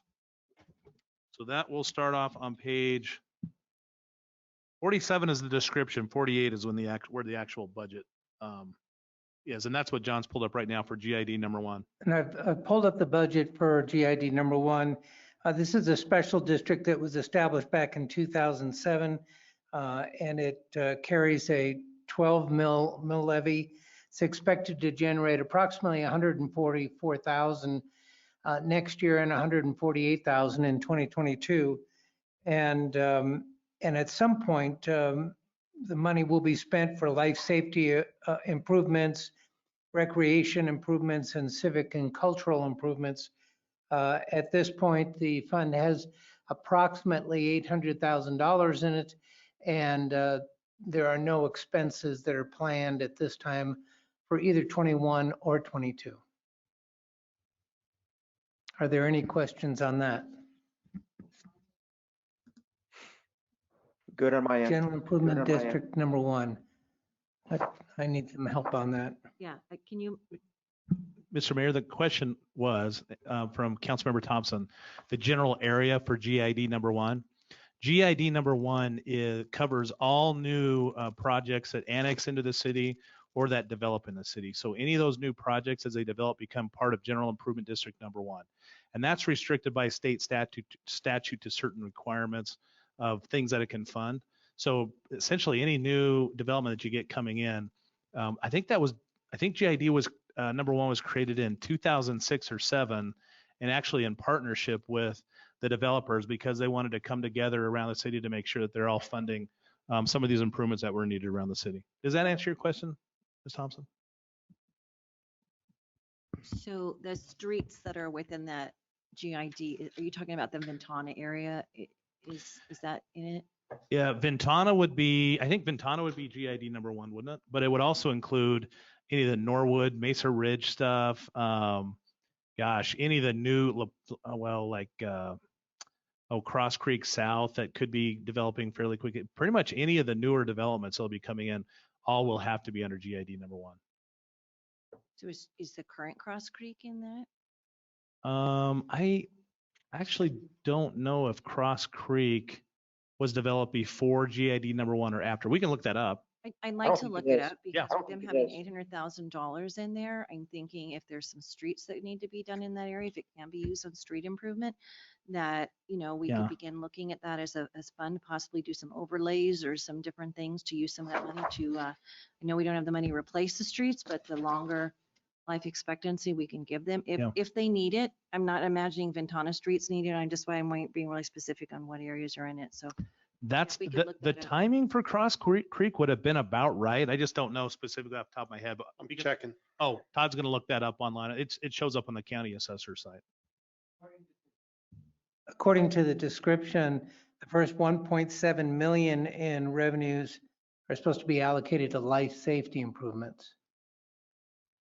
And thereafter, 15% can be allocated to Ambulances parks don't and go recs. mad on a street. That's a life safety. Yeah. What is a life safety improvement? That's a very vague term. It actually was specific more to public safety. Fire station. Yeah, fire stations, equipment, that kind of thing. The first 1.7? Yeah, yeah. And we actually, when we built Firehouse, not built, excuse me, but expanded Firehouse number 2, those are some of the funds we used to make sure that we're using them as they're appropriately allocated. Okay. I'd like to see that, how much was in there before, how much has been allocated to it that adds up to that 1 point, whatever, where we're at on that, please. Yeah. Right. You bet. What we'll do is we'll provide a just kind of a quick overview from the beginning at the revenues that have come in for GID number 1 and then how they've been spent. Thank you. Because that's pretty easy to pull up because there haven't been a whole lot of revenues and they've been spent in very few places. Right, So right. that should be easy for us to pull together. I don't see any other hands here in the room, Mr. Mayor. Anything online? No, we are still good. Okay, then we're going to switch to GID number 2. This is a district that was established in 2012. It also carries a mill levy, and this one is a mill levy of 10 mills. Generates, and I'll go down and to show the budget. It's going to be generated approximately $95,000 in 21 and almost $98,000 in 22. There are no expenditures that are planned at this time out of it. It's right now the fund balance is approximately $180,000 and is expected to grow about $100,000 each year.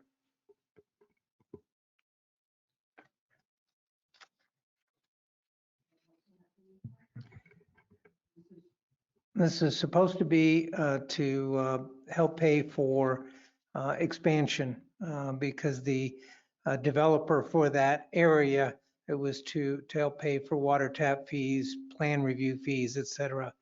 So, and the ex officio board of directors for the district is the council.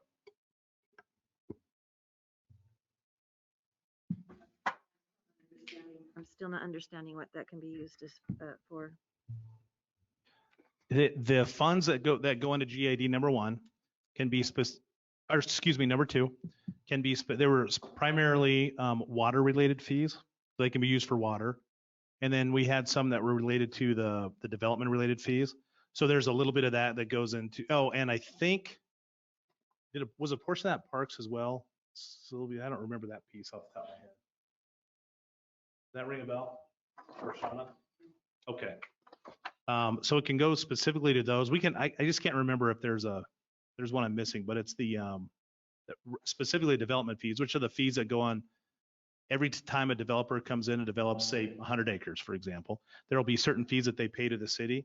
And so these were ones that got incorporated into that. And so that's what they can be used for. I mean, it can come back in. There's a little piece of that comes back into the general fund to pay our administrative overhead costs. The majority of it goes to utilities to pay their utility costs. And you remember that's not it's geographically defined, but it expands. So from time to time, they'll come back to the council, a new development. They can opt in if that's what they'd like to do or not. It's an option that they have because from a developer standpoint, if they opt in, then it decreases their impact fees that get placed on that home. Now, what it does instead, and we've had a lot of conversations about that, is it puts it on the mill levy. So instead of paying X $1,000, again, primarily to water, because our water impact fees were fairly high, our connection charges, our system development charges, it will then put it on the mill levy, which then goes in perpetuity. Yep, and that's what it can go towards. Does that answer your question, Sharon? I want to make sure I'm okay. All right. Mr. Mayor, is there anything online? Nope.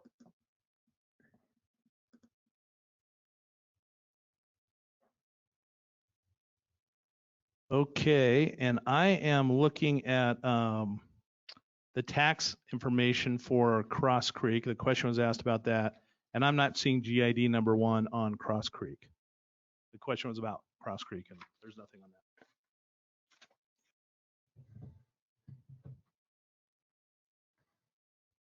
All righty, now we have transportation funds, and those are primarily our moving fountain forward funds. I think that's back on page 51. Todd, is that the page you're going to start on? Yes. Okay. We'll give everyone a moment to get back to page 51.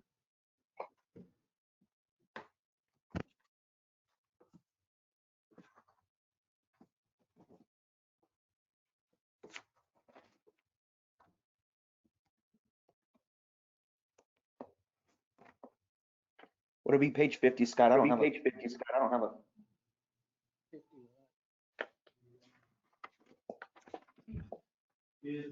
51. Sorry, is 51, is that the first page that you have under that transpo funds, transportation sales tax fund? Oh, there it is. Sorry. Oh, there it is. Sorry. Okay. I was one section too early. One section too early.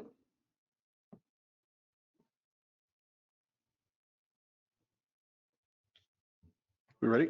Okay. Good evening, Mayor and Council. To remind everyone, as Scott mentioned, our transportation sales tax funds, they were approved through citizens tax in 2009. Sadly, last year in 2019, 0.35 of the total of 0.75 for capital projects expired. So the remaining balance on that, which is basically our revenue of 0.40, which continues to come in. We are utilizing that for our transit or our bus system, as well as our streets resurfacing. So 0.25 of that goes to our transit system, which I will update everyone on. And then Mr. McDonald will take it from there and update everyone on the 0.15 that goes to our streets resurfacing. So if you'll turn to the next page, number 52, our organizational chart has not changed in terms of what we have seen in the past in reference to our transportation funds. Our drivers numbers, we increased one.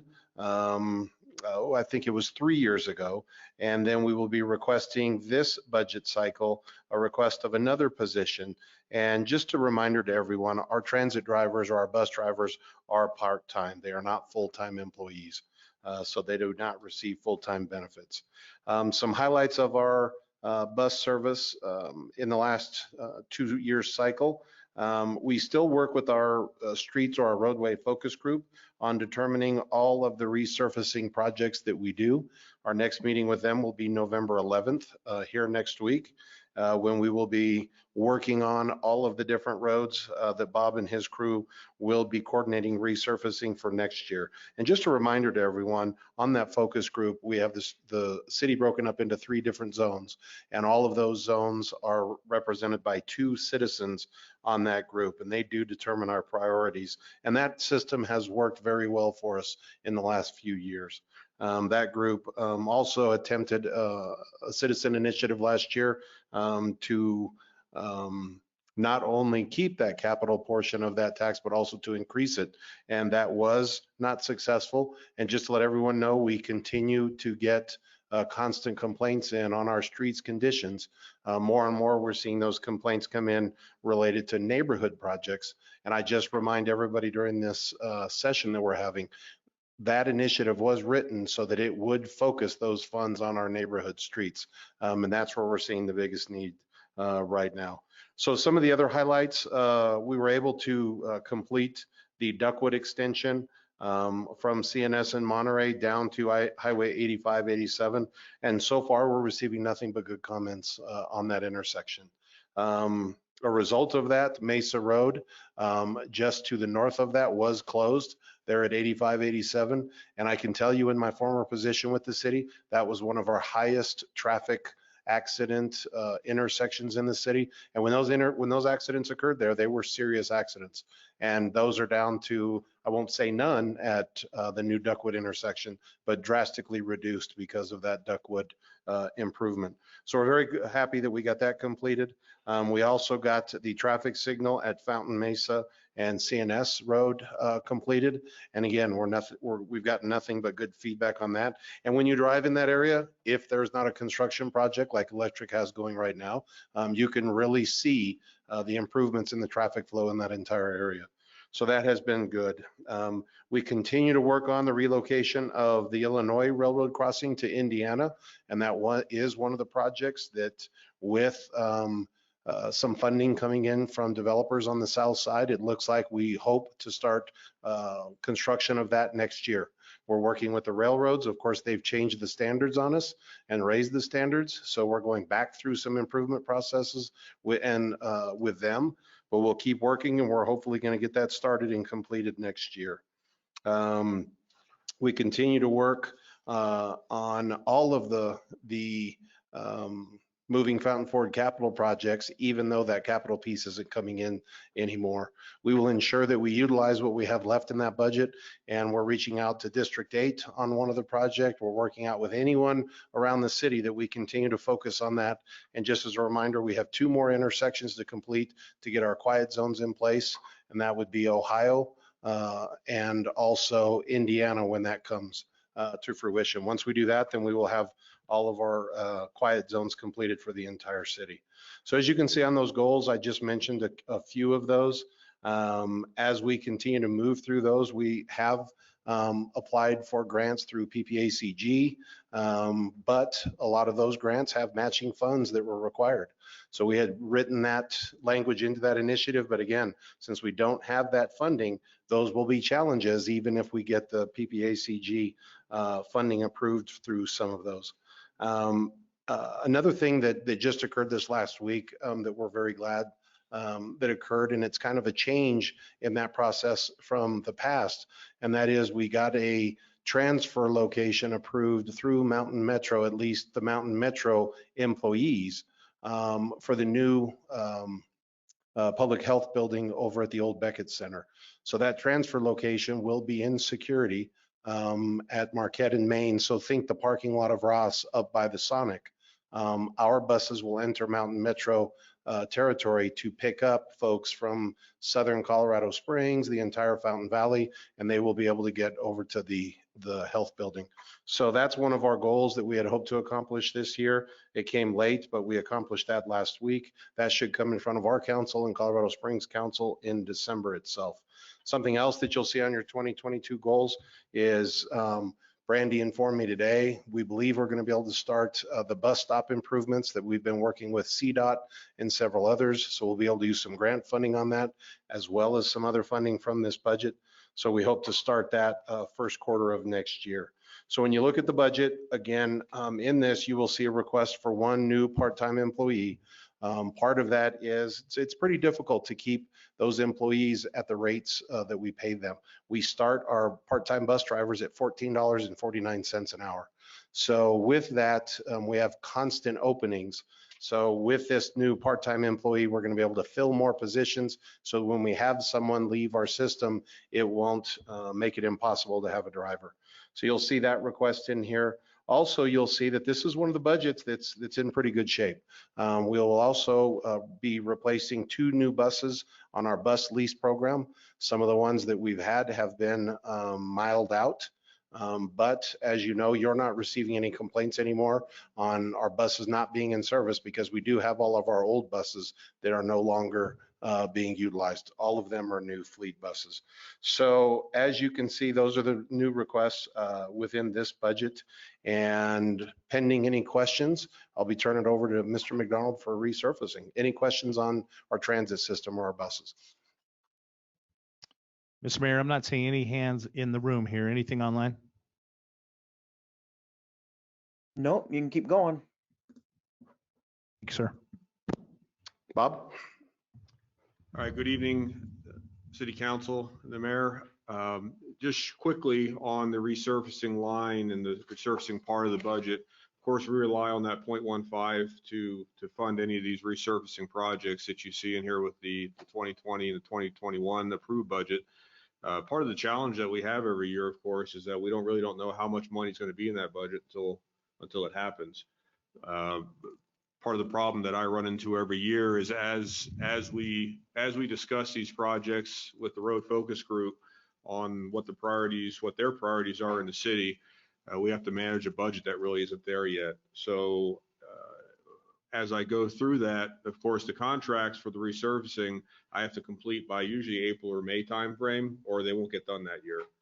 We run out of weather, of course, in about October, about now, November sometimes. If it's a good year, but usually most of the contractors that come into town, they want to be out of here by no later than October, just because you're kind of flirting with disaster weather-wise on a possible snowstorm that could shut everything down and shut the asphalt plants down for the rest of the year.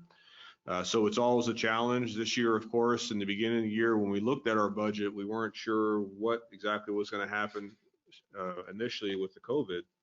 So we played it very conservatively in the beginning on what we thought we should spend for that year when I went out for contract and went out for bids for the resurfacing that year. We were able to resurface 2 of our roads completely. It was Alabama and Cali Fontana. We did a 2-inch mill and overlay on those roadways. It came out really nice. Those are both roadways that are real close to schools and convey a lot of school traffic in the area. And they're also kind of residential collectors for those neighborhoods where they are located. So we thought it was important to do that. The other road that we were able to touch this year was Link Road. And we touched the part of the southern portion of Link Road from Circle C down to Jimmy Camp. That is a road that I think I discussed in our last budget meeting that we've identified that is one of those roads we're going to have to reconstruct here in the near future. It's really past that point of preservation. Because it's so heavily traveled right now and it's become a main source of thoroughfare throughout the city, we thought it necessary to try to get a few more years out of that road until we can figure out funding wise how to rebuild it, which is it's going to be a major cost to the city. So we did what you call a double chip seal on that road, which is basically a 3/8 inch chip seal. And then they come right back on top of it a day or so later and do another 1/4 inch to try to give you a level driving course. It actually came out a lot better road surface wise than I thought it would. And I'm hoping as long as we can keep the moisture out of that roadway, we'll get at least 5 more years out of that chip seal. So I think it was money well worth spent for what we got out of it. Again, next year we'll go back to the drawing board. I've got several roads that we were not able to complete this year, based on restrictions that we kind of put on ourselves to be conservative with the monies that we're going to spend. So we'll bring those roads back up to the road focus group for consideration, along with several other roads, and again, get their input on what they think is important. Then we'll look at the budget and get bids out and see what we can actually accomplish for next year in 2021. Other than that, the street capital improvement budget, like Todd talked about, with the remaining money that's left in that budget, it'll be spent on wherever we can properly spend it and get the most bang for our buck. That's it. Thank you, Bob. So we're going to open it up for any questions on that. So any questions here in the room? Mr. Mayor, I'm not seeing any hands in the room. Okay, and it's still quiet over here too, so keep going. All right, so our next section is our drainage section. And that is, if you flip to the next section, it's page 55. Todd, are you going to be handling that one? I will, yes. Thank you again, Scott. As everyone know, our drainage fund,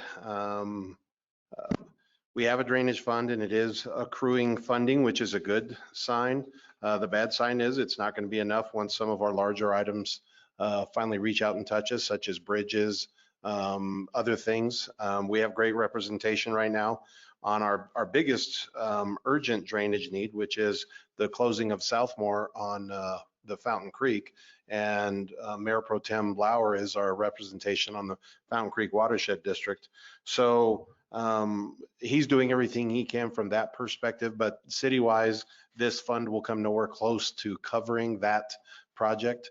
And even if we attempted to do that project with our monies, even if we put that to anything, then we would have nothing for the rest of the city. Bob, did you have something on that?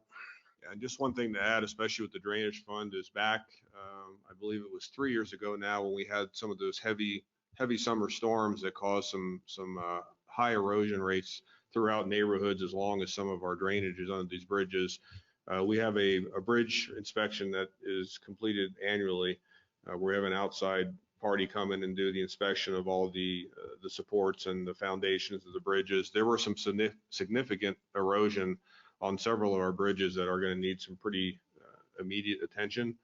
There's nothing structurally where that's compromised right now, but based on their inspection and their findings, we do need to address some of the things probably within the next year to reinforce some of the erosion and take care of some of the erosion underneath some of our bridges so it doesn't get worse in the future. So that's something you all, as council, we re-implemented our drainage fee a couple of years ago. I don't remember if it was last year or the year before, and that was imperative that we did that so that we have funding coming in.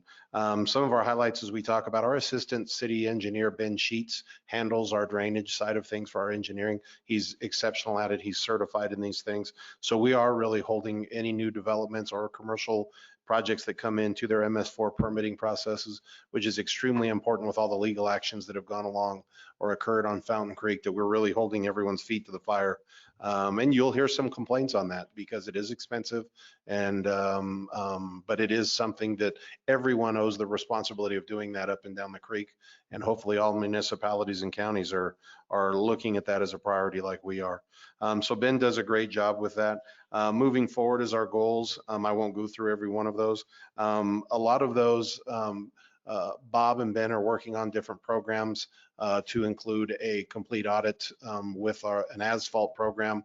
Ben is trying to find something if we can get an asphalt program along with a drainage program, so we can really have programs in place that this operational knowledge and historical knowledge will continue in the city, and it won't be lost every time that we change staff or employees. So that'll be in front of you as soon as we're able to implement that. That's also part of the strategic plan that Bob and Ben continue to work on. So part of the priorities as we move forward utilizing this fund, priority number one for us is probably the Peaceful Valley crossing. That's something that we need to work on with all of those developers out there. That's a life safety issue. We have seen individuals in the past that when that is flooding, attempt to cross that. No one sitting in this room, but others have attempted that in the past. So we want to make sure that that's something that we address as soon as we possibly can. And just to let everybody know how dangerous this is, the fire department responded to an individual that fell down near our Southmore closing last week or week before last. They had to do a high water rescue with somebody who got too close to the creek bed over there. So these are life safety issues. That'll be our number one that we're looking at. And then as Bob said, the audits that occur annually will require us to reprioritize every year. So any questions on the drainage fund? Mr. Mayor, I'm not seeing any hands in the room here. Anything else? We're good. Thank you, Scott. Let me take that back. Let me take the Pro Tem. Yeah, just a real quick thing. I just want to make sure that Councilmember Estes also got some recognition for stepping up and being part of the representation on the Fountain Creek Watershed District in the times that work has prevented me from being there. She's done an excellent job standing in for me whenever that's been necessary, and I really appreciate that.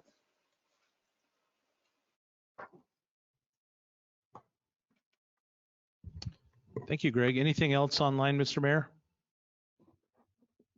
We're good. Okay, then the next section we're going to is on page 58, just the next section over. It's our insurance fund. And that really is focused on our health insurance. And I'll give John a moment to get there. There's not really a whole lot to it. Under a typical health insurance program, an organization pays a fee out to a company, pays our premiums out to a company, the health insurance company, who then takes that to provide the health insurance. A number of years ago, we recognized that in doing that, we really didn't have a whole lot of control with our health insurance decisions. And so we brought that in-house. And now we have internally, we have a partially self-funded health insurance program for employees.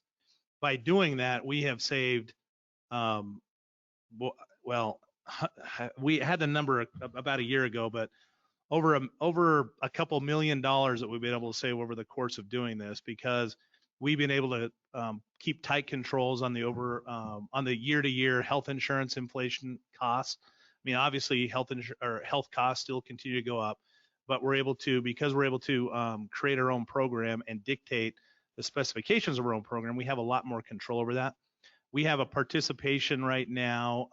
The city covers 85% and the employees cover 15%. And then rather than us sending those dollars out to another company, those dollars stay internally to this internal service fund, this insurance fund. Those funds then get spent out to our company that manages our benefit health advisors, manage this health insurance program, because of course we're not health insurance experts. So we've hired experts that help us with that.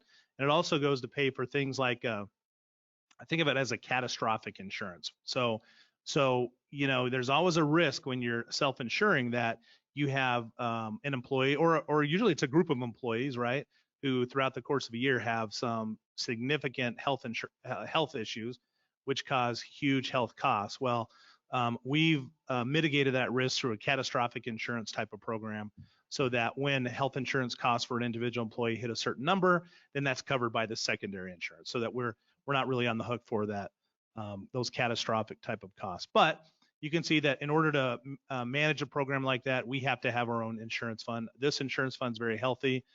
Sean is going to dig briefly into the actual numbers, but I just wanted to give everyone an overview of what that's all about. Thank you, Scott. Real quick, just on the insurance fund, it's very small, obviously. As you can see on the screen, we have the revenues and expenses. The revenues, they actually come from our employees and from their paychecks and their portion of it, along with what the city pays. And we've done a really good job. We've got an insurance committee that meets quarterly, and Scott and the insurance committee, we've done a really good job over the last few years of trying to outpace the medical inflation. And so instead of having our employees have a big hit to their medical insurance all at once in 1 year, we've tried to steadily increase their premiums over a number of years to try and outpace that and have them spread it out over several years and be able to afford it. And as such, as Scott said, we've got now a very healthy insurance fund. Some of the biggest expenses in the insurance fund is actually the claims that we pay, being partially self-funded. So our medical claims, our dental claims, and our vision claims are our biggest ones, along with our prescription claims. The other big part of it is actually just our, as Scott mentioned, our premiums that we pay and our administrative expenses that we pay to benefit health advisors, and also to Meritain, which is our program administrator. There is also a very small portion of this budget, about 18,000 for 21 and 20,000 for 22, that actually goes towards an employee wellness program to try and do events throughout the year to help keep our employees aware of their current health conditions, help them with any issues they may have, try and keep them, we do lunch and learns, and just to try and keep them aware of their physical and mental health to try and help keep them healthy. So hopefully that helps us mitigate some of our claim costs as we go throughout the year. So that's all I've got in the insurance fund, unless you have any questions. Thank you, Shauna. Any questions in there? Mr. Mayor, I'm not seeing any hands up inside here in the room.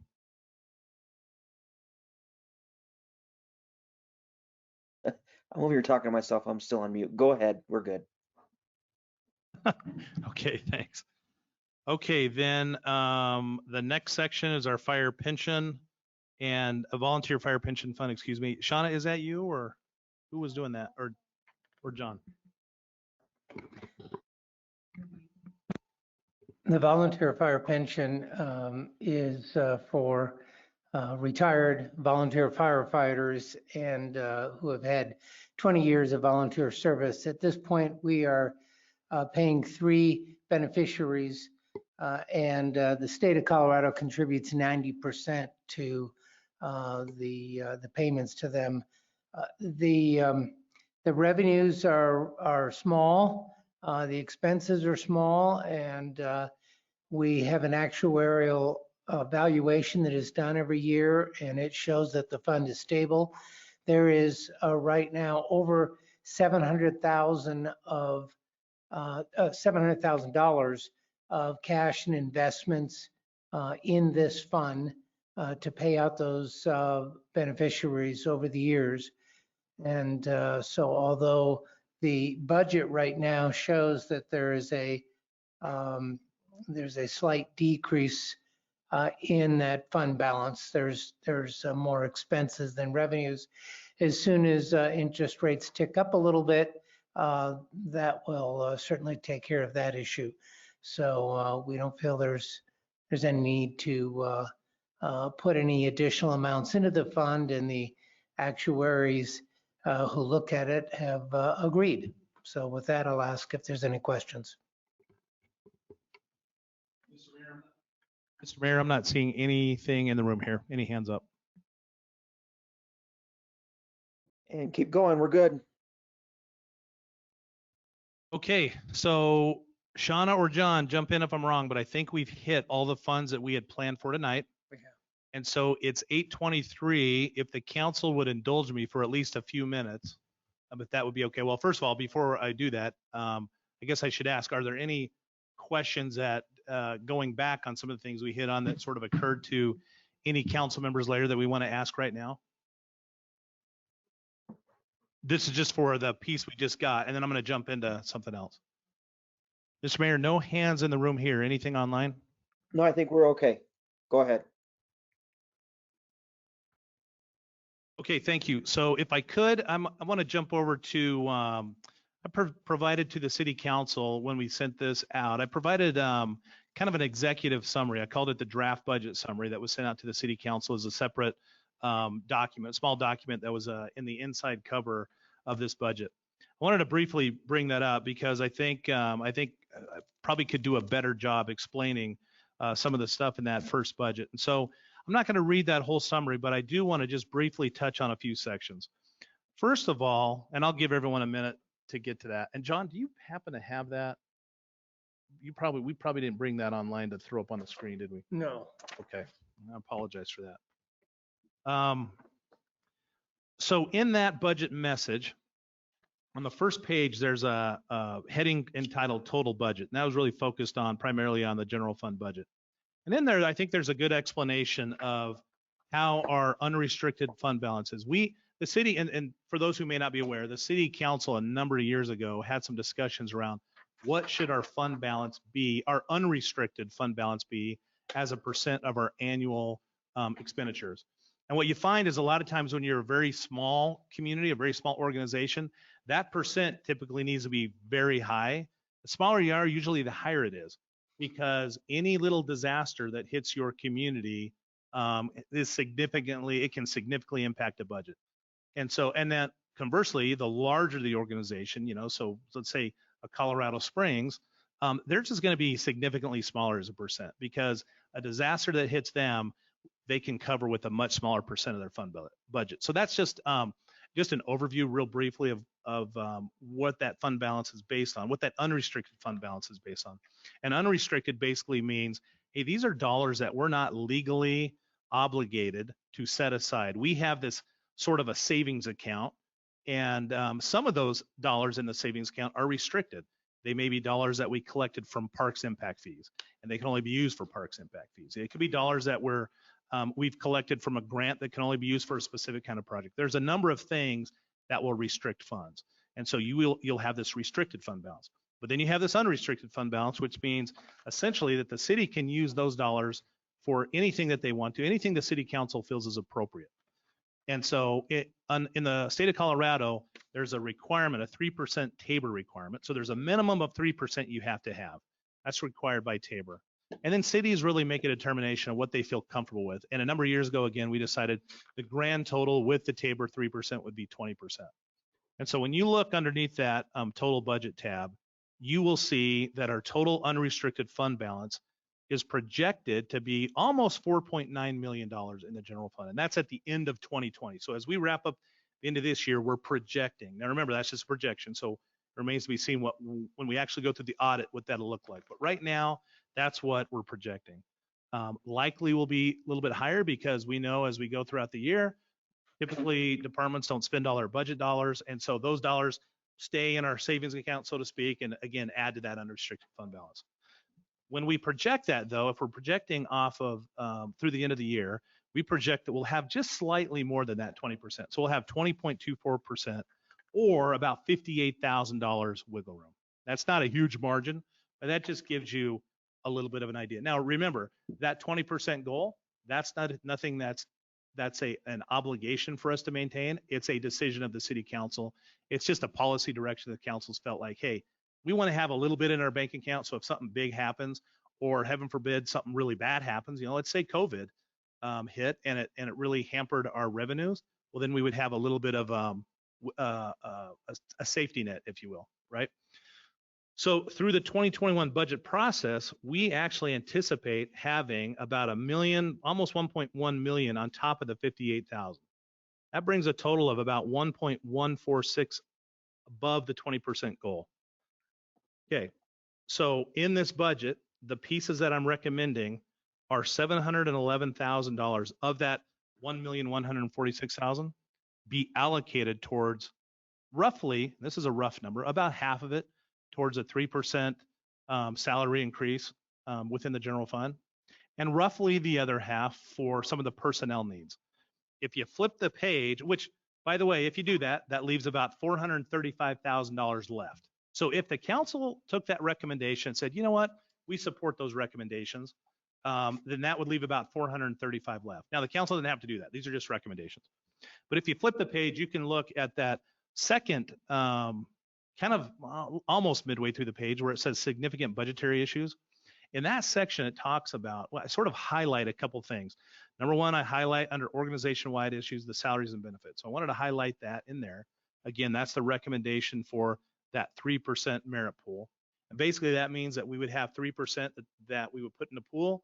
And then based on performance evaluations, then that would get handed out to city employees who would potentially earn that based on their performance evaluations.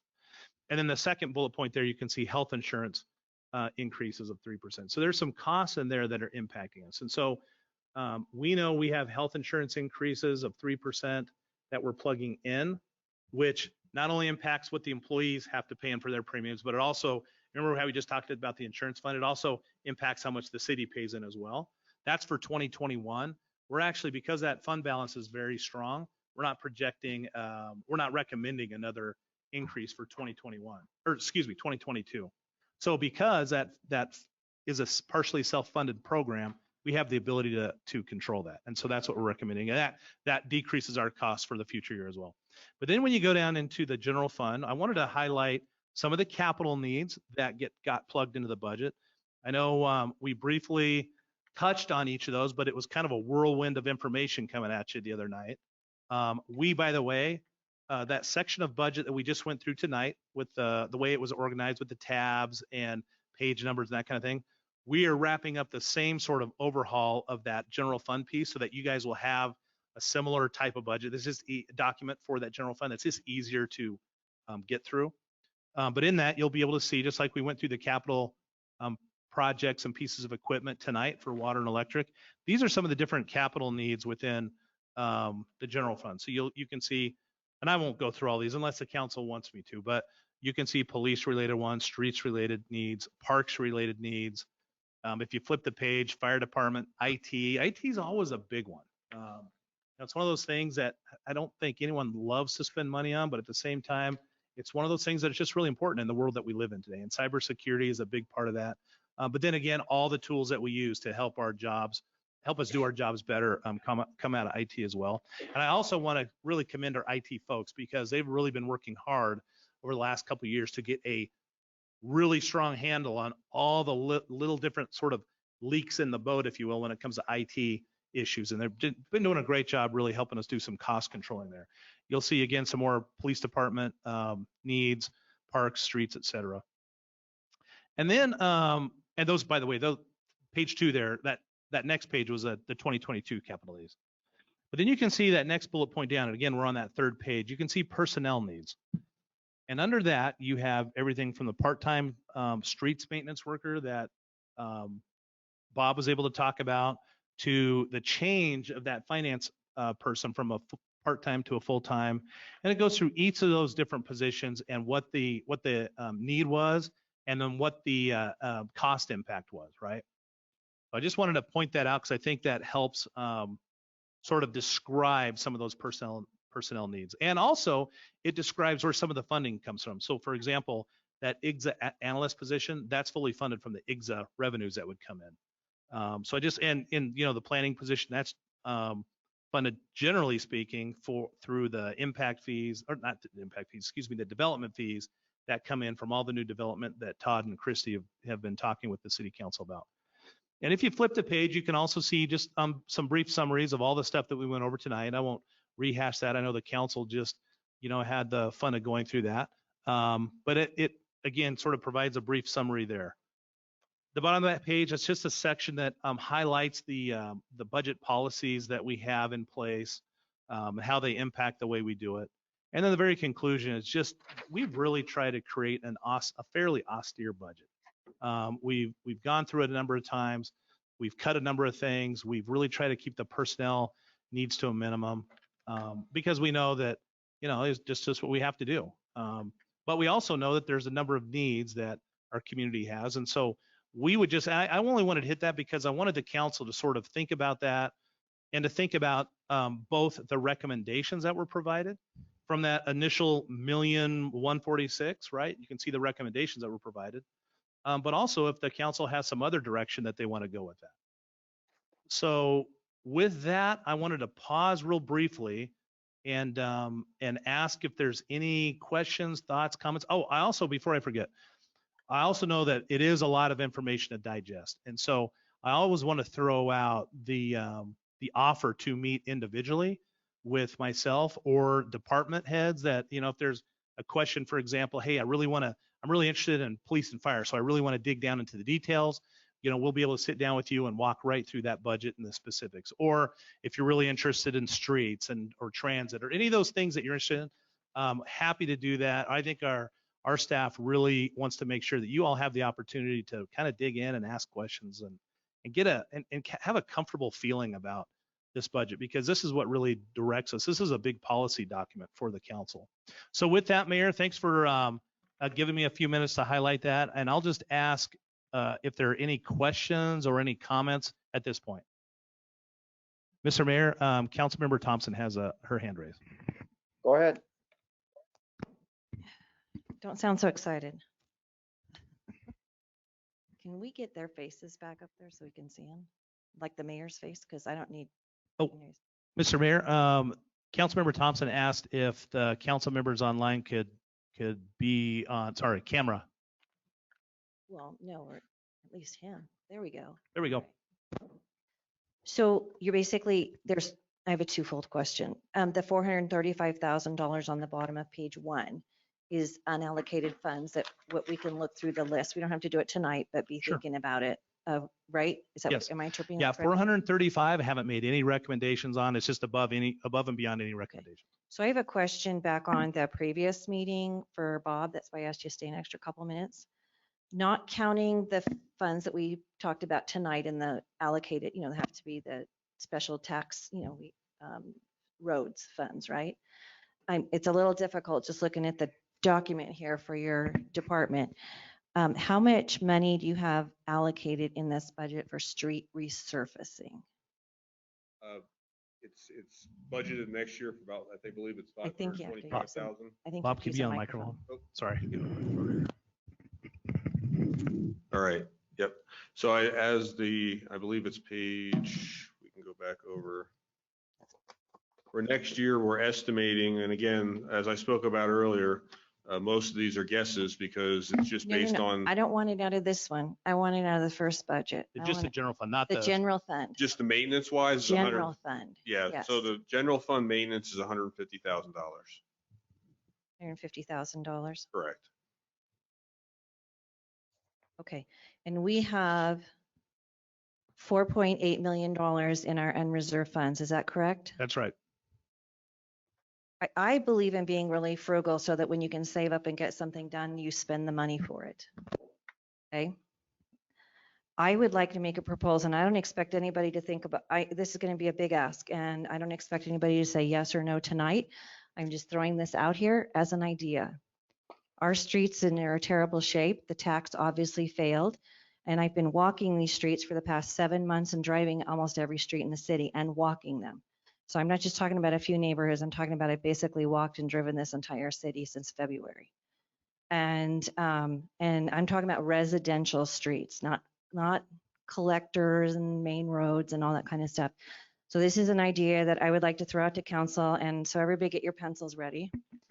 My proposal is out of the $150,000 you have set aside just for road maintenance. I might not be using the right words, but we'll get there eventually.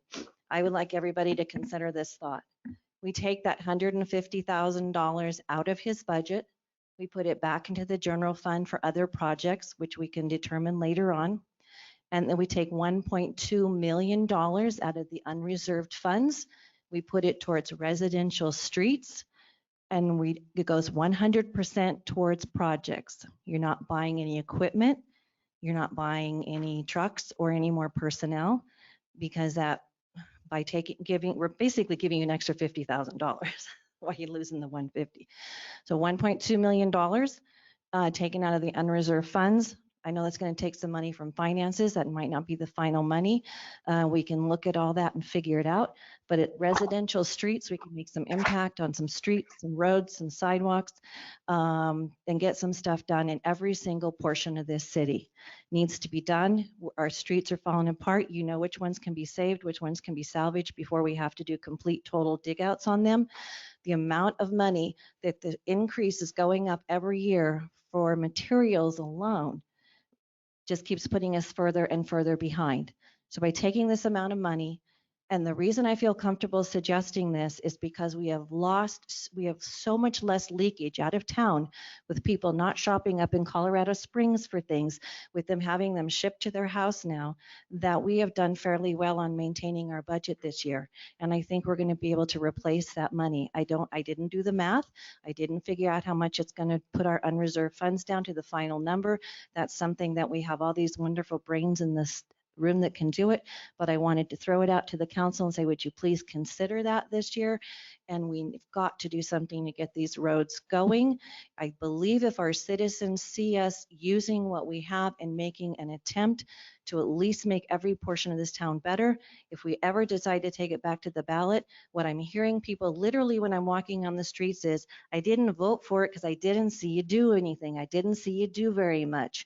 Well, doggone it, and I'm being real careful because there's something else that almost came out right there. We need to take some of that money in the unreserved funds and show them that, that we're going to do that. So that's a suggestion. Everybody take it home. I'm sure you'll be doing the math and getting it back to us, but I'd like to throw that out as a suggestion tonight. And then if we did that, that would take the 435,000 that we can play with and add 150 to it. Shauna, did you do that math yet? No, she's working on it. Okay, so that would take that up to roughly $585,000 that we would have to play with. I did math in public. I hope it's right. So that is just a suggestion. It's a big ask, but I would hope people give some big thought to it. Thank you. Thank you.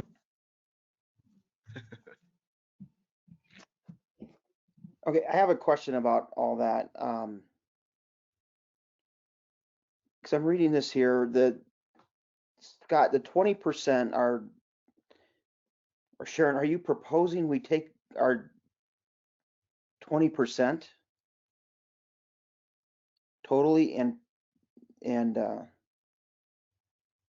that's where I'm confused with our fund balance or whatever. I'm not sure how much that would lower it down. Yes, you would take it out of that 20%. We would be lowering the 20% down to whatever it is minus that amount of money. And that's where the math people have to work at this. Yeah, so let me jump in real quick. I just did some quick calculations. That would take the fund balance down to almost 3.7 million, which would be about 15.1%. So that's not terrible. I mean, we've been down much lower than that. And remember, as we talk about using these fund balances, particularly for one-time expenditures like road improvements, I mean, those are the kind of things they should be used for. And I'm only saying take the money out for the 2021 budget because obviously it needs to stay in there for the 2021 budget. in the $150,000 in his streets budget. 2022 budget. were Thank saying, you. Cindy. Yeah, Thank I you. got 20. It's 2020. Can we be rid of it yet? Yeah. Anyway, so it needs to stay in there in the 2022 budget. This is just a one-time thing. So the money that you would add back into this, these funds that would be available for the general would have to be something like for a purchase or something, right? Because it's not going to be money that you want to have in for, it's salaries or something, right? Yeah. So, yeah.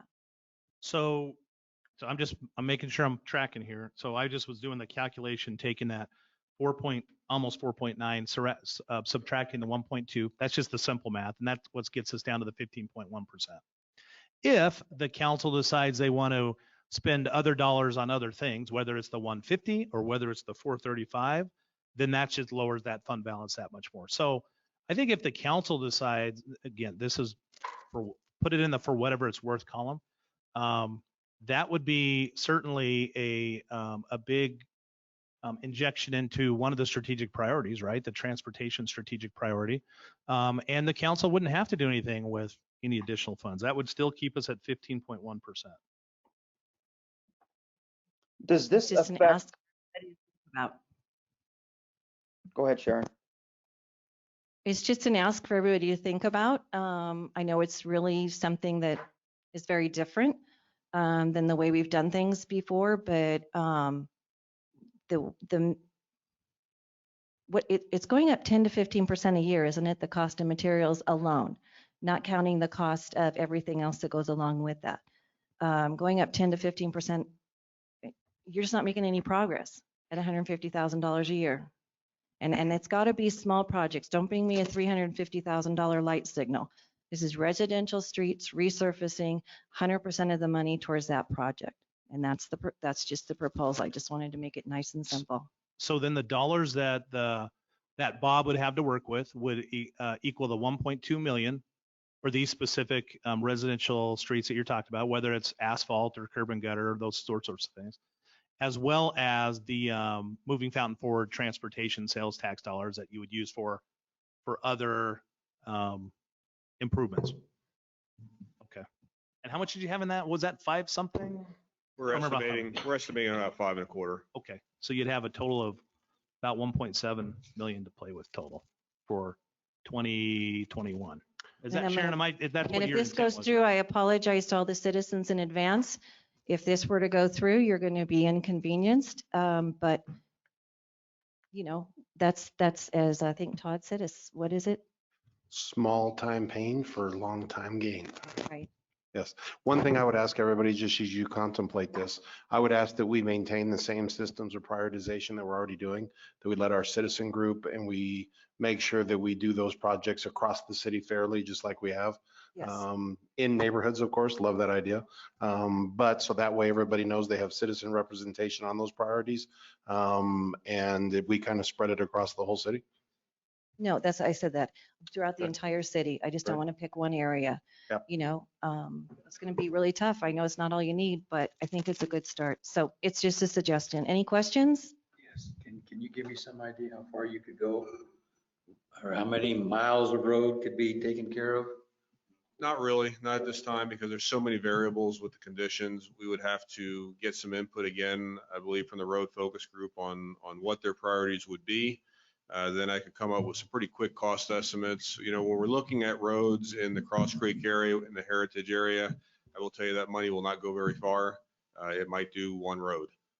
Because most of the roads in Cross Creek, like a Silver Glen or a Creek Front or a Ancestra or anything like that, based on estimates that I put together a couple of years ago at about $65 to $70 a square yard, we're looking at anywhere in Ancestra is almost $1 million road for just the one road. And I get that. And that's what I don't want to do. That is Exactly. not what this proposal is for. This proposal is to take roads that are not in that bad a shape and keep them from getting in that bad a shape so that we can keep reallocating money to keep, go towards those roads or looking for whatever. This is just to take the ones that So if we're are looking halfway there. at residential streets that are in fair shape, that need to be resurfaced based on their condition, but are what I would call stable roads, then of course that money's going to go a lot farther, because basically we're doing what I would recommend is most of those roads would be a 2-inch overlay with a fiber reinforced asphalt replacement, which would give us a good road again for probably another 10 or 15 years. You might end up mixing some chip seal sorts of projects with some of those overlay kind of projects to stretch the dollars. There are some there. I will tell you, there are very few roads left in the city that are chip seal. Okay, well, that's good to know. Yeah. Chip seal ready or chip seal savable.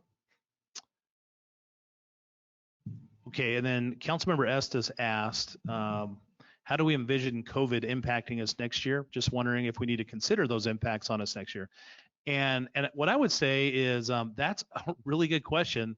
When this COVID issue started hitting us, we weren't sure what the impacts would be. And then what we found is because we don't have a lot of kind of quote unquote luxury shopping, if you will, a lot of our sales taxes are based on the stores like Walmart and Lowe's and Sam's Club that are sort of your essential, the places where people go buy their essential items. Our revenues have actually, and we've talked about this before, have actually been much stronger than we anticipated. And as we look forward to next year, and of course we never know for sure, what's going to happen, but I would suggest, and I would also welcome any other comments if anyone feels differently, but I would suggest that our revenues, we would project them continuing to look very solid. In fact, we have projected those to look solid. And then of course there's a lot of unknowns like the vaccine when it comes out and how that rolls out and all those sorts of impacts. But I think from as far as how this would impact the fund balance, of course we'd see this immediate decrease to the fund balance down to the 15.1%. But I would suggest that we would likely start seeing that fund balance continue to increase slightly as those revenues continue to come in. And I would open that up. John or Shauna, do you have any other thoughts on that? I think I'm off. No, I think you're right on. Okay, Shauna? Okay. I'm getting head nods here on those two as well, Tamara. This is just a shout out to the citizens. This is a Yeah. direct result of you shopping local and not having leakage that we've been able to get here. So shop local, shop online, shop the mom and pops we have here. Every time you travel somewhere else and spend the money somewhere else, we're not getting the tax revenue from it. And the other thing I would also add is if this was being proposed as a fund balance spend down for things that were going to be continually accruing costs, for example, salaries, right? People, that would be something that would create far more concern because that would continue to impact us into future years. Where typically you really want to use a fund balance for those one-time expenditures, whether it's an emergency expenditure or one-time expenditure like equipment or even a project like this. I don't know if that's me, Paul. Is that me? So I feel far more comfortable with a proposal like this or any sort of one-time expenditure than I would with, again, those kind of expenditures that would be continuing to hit us in future years. And Councilmember Estes, did that help answer your question? Yes, can you hear me? Yes. Yeah, that did. I was just wondering that, we need to consider, because we're obviously at higher levels right now than we were in April, and I just want us to be prepared. Right. I think that's smart. And I think we have to continue to be kind of on top of that, but we also have the ability to adjust as we go forward. And if next year COVID starts doing something different that was totally unanticipated, then we'll have to reevaluate our 2022 budget as well.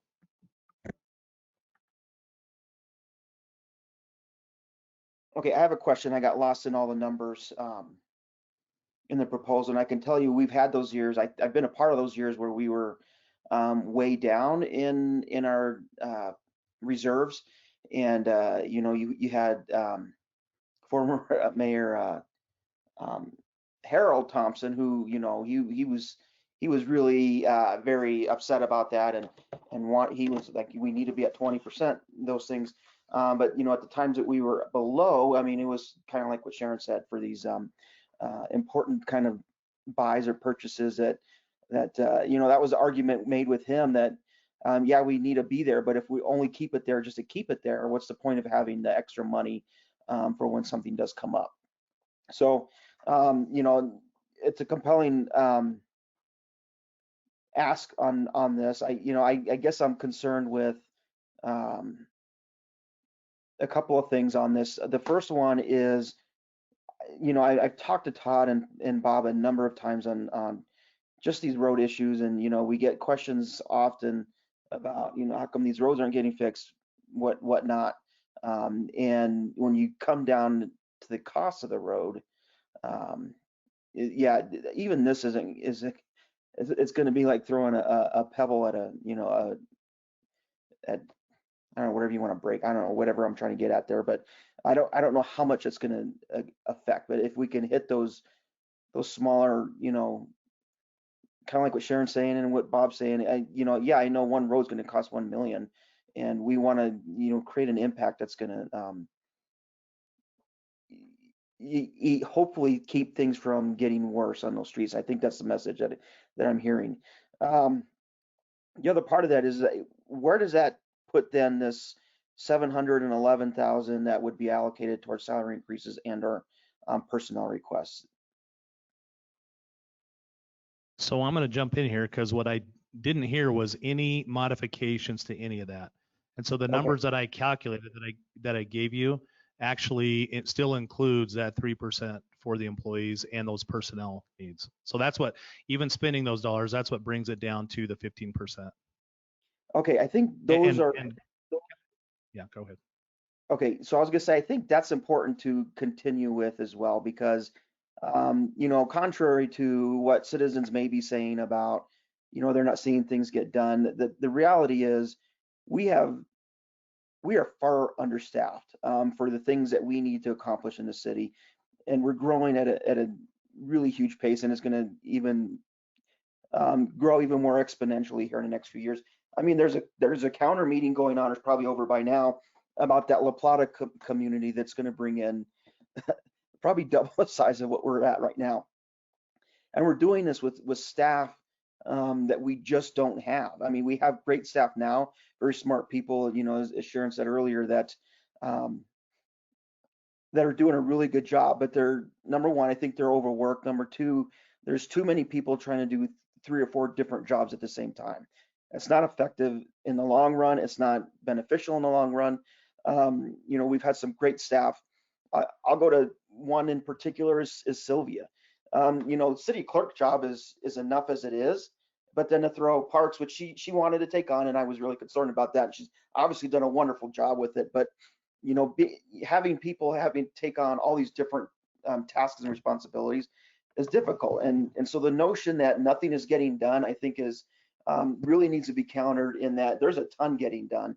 And you just need to open your eyes to see that. And it may sound like a bad thing, to tell a citizen, but at the same time, how many of them are actually paying attention? We have one tonight that's online and paying attention to this discussion in the first place. And so out of over 30,000 people, we go with what we think we see and what we hear from other people who obviously don't know what's going on either. And so I want to ensure that 711,000 stays on for salary increases, and we need those personnel. We're asking for little things as far as personnel goes. So I guess my plea to the council is that we go forward with that as well. I don't mind spending that extra money from the reserves, because as we have said in the past, if we don't ever use it, what's the point of even having it? If I understand the emergencies, but in all honesty, how many emergencies do we have that we've even actually gone into that fund and even touched the balance past?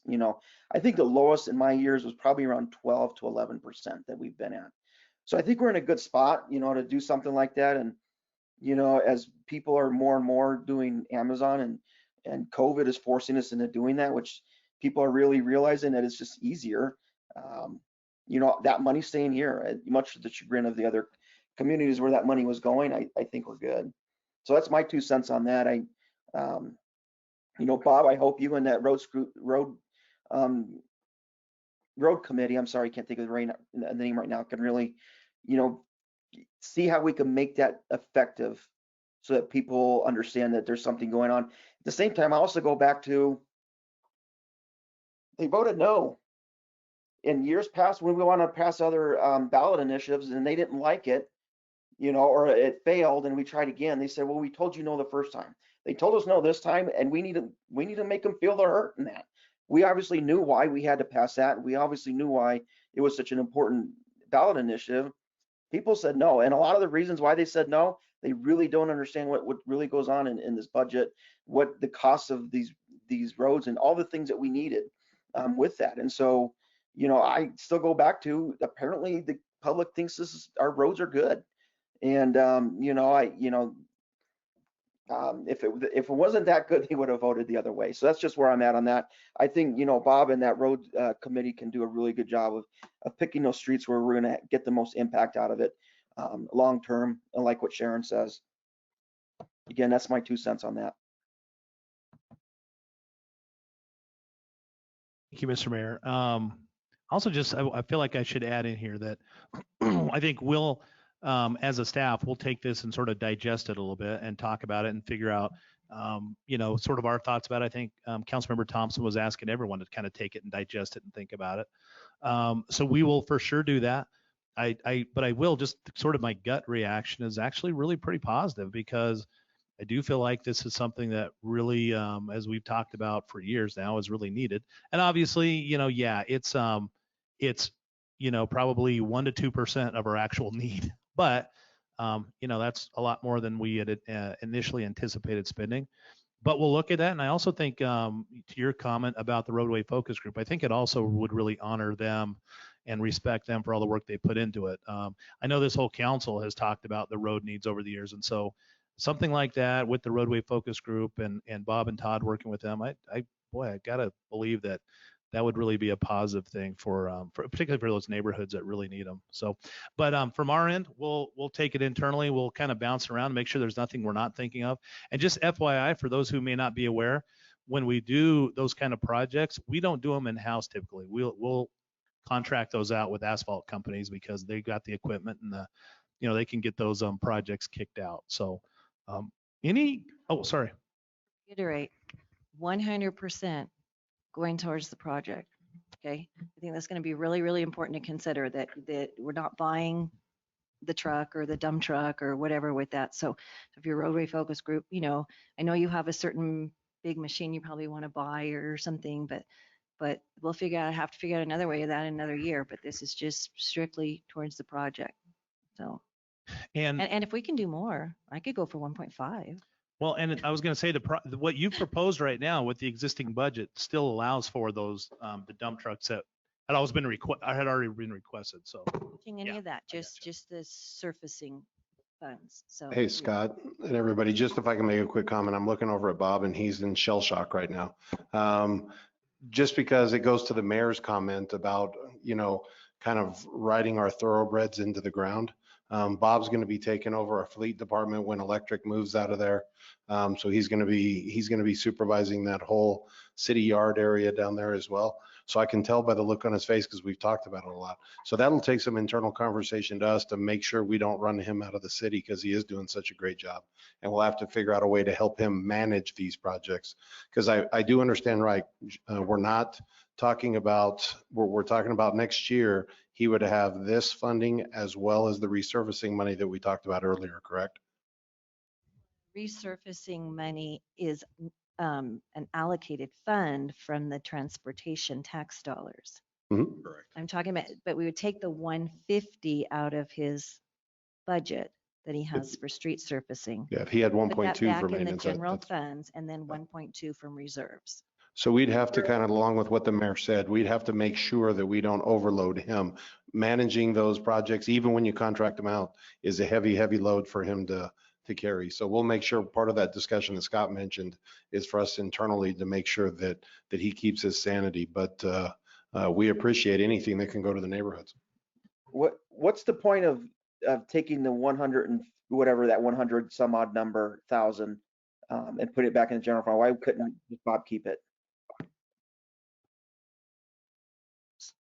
So from a mathematical standpoint, everything that I calculated was, I mean, if you remove 150 and plug in 1.2 million, it's the same math to just leave the 150 and add $1,050,000. It's the same math. It's just taking the money out of the reserves to pay for the streets and then taking the street money out of the streets budget and putting it back in general funds so that we can use it for maybe a one-time purchase for something else that we wouldn't necessarily purchase out of reserves.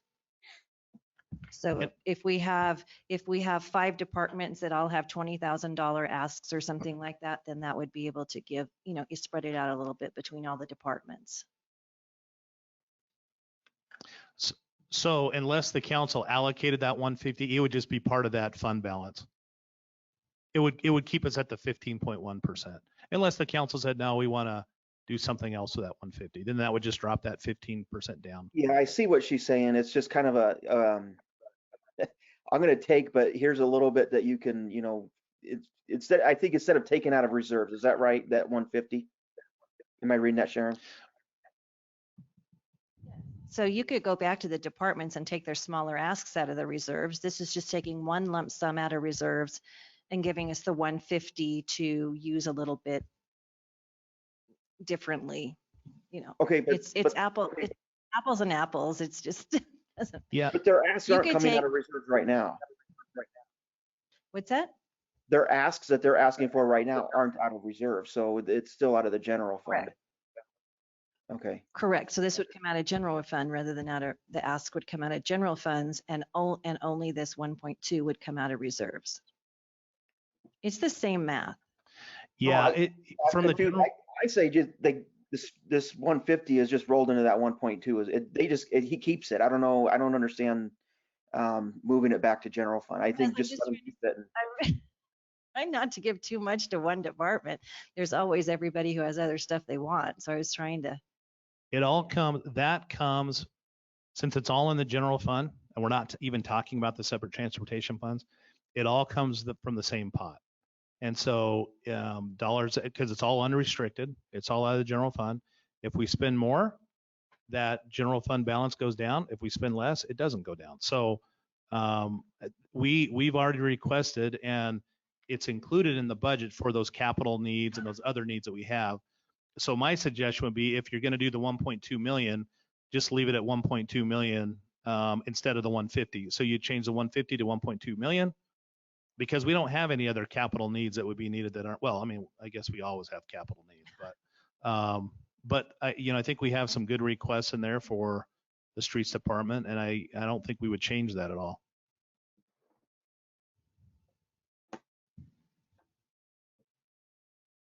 I'm okay with that. So are there other questions or comments here? And I guess we have time to digest it and think about it and ask questions. Here's what I'm going to try to do. I'm going to probably tomorrow morning kind of think through this proposal, and I'm going to try to type it out the way I think I understand it. I'm going to email it out to everyone just to make sure that we're tracking, everything's on the same page. We all have it in writing. Is that okay with everybody? That's Yes. fine with me. Okay. I would like for someone who lives on these streets that are not being, that are in really bad condition, to see what streets are proposed. I would like to go down those streets and see, because everybody, when they had the chance when it was on the ballot, said no. So I would like to see those streets and see, compared to what I have to drive down every day, compared, and I understand what you're saying, but understand where I'm coming from, because I have to drive down a street that's irreparable, that has to be totally redone. Yeah. So, and where does that put, that street on the list? So I would like to see those streets, because I'd like to go down there myself and see. And I'd also like for those citizens, I know we hear a lot about those citizens, but I'd like for them to be more attentive, when we have meetings, so that they are understanding where we're, where the need is coming from and where the monies are allocated and how they're allocated, and I'd also, most importantly, like to see, to me, I would like to have these positions filled. If I was working and had to work, it's easier said than done. And you you know, it's time to get off from work and you still got a phone call to return or something else to do, I would prefer that we get these positions that need to be filled. The last meeting that we had, I barely slept because of the shortage of funds that we have to work with, and then to know that we have staff that is overworked. I mean, when you go through and each department basically needs another staff person. I understand the roads, don't get me wrong, but we have people that are carrying a lot of workload. And I think that we need to take care of our staff people. This proposal does not take the, I just want to make sure that this does not take the 3%, increase. I don't take any of that out of there, okay? This is all leaving that in there, and the staff person that was in there. This is all leaving that in there. This is just above and beyond so that the roads that are in bad shape don't get as bad as yours, because if we can protect them for another 5 years, and then that gives us more money to start saving up for the roads that do need to be completely redone before, we just keep falling further and further behind. Gotcha. Yeah, I guess, We need this- to Deetra's point, I get that, and people, complain about the roads, and we had a lot that voted people. They understand the need. This is really a message to those that have the same attitude that you have to live within your budget. You have to show me work that deserves this tax raise or those types of things. When in all actuality, the notions that they say those things under are archaic and based without any forethought in moving forward with how a community needs to grow. And this town has been so tax fearful that it's been a detriment to our growth and the things that we need to take care of as a community. And really, people don't understand that until they put themselves out there. They really sit down and digest this information and understand how a budget works. 'Cause I guarantee you, 99% of the time, this is 10 times harder than dealing with your own home budget. And it's easier with your own home budget to make little decisions. But in this, I heard someone say, well, the city will just figure it out. If we tell them no, they'll just figure it out. We've figured it out. We've gotten to the point where we are, and now we have to ask people to pitch in. And so, when I get the angry, emails or the angry comments that says, you guys don't live within your funds, you're lining your pockets, is one of the dumbest things I ever heard. It's just people don't care to understand what's going on. And so,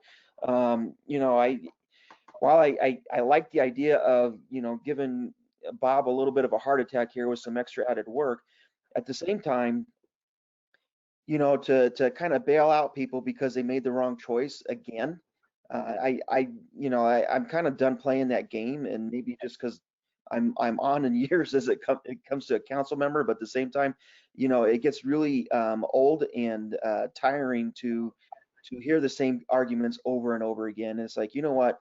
We're a community that needs to take care of each other, and in order to do that, we got to pitch in as well. And the notion of growth paying their way and all those things, we force on those things, and we've done a very good job as this council, the previous council, to ensure that those things happen. But at the same time, John Q. Citizen needs to pitch in, and they need to help out. They're even doing in Colorado Springs, which used to be even worse than us as far as, increasing taxes. And I think the last 2 or 3 they put out there, they've actually made very successful, and they're seeing the work happen because of it. And so, again, until this community finally decides to take it seriously and understand that, I think, we got to live with what we got to live with. That's what happens in my house. If I overspend, underspend, or do whatever, I've got to deal with those consequences. And so I think the people need to deal with the consequences of bad choices as well. Again, maybe being a little harsh, but at the same time, we do a wonderful job. We, meaning this staff, does a wonderful job of keeping the city moving. And, I think this council has done an even better job of ensuring that we've given them all the money and tools to do whatever they can with what we have. And so, I apologize for those who voted for it and are struggling. It's hard. And, to try to bail out people who want to be critical but not understand the process, if that makes sense. So, man, the last couple of council meetings, it's been soapbox derby for me. So I'm going to stop and let Scott, you need to wrap up if you need to. If anybody else any comments, please go ahead. When are we going to, when are we voting on this budget? On first reading of the ordinance will be November 17th. I think that is the meeting after next. And the second reading would be December 8th.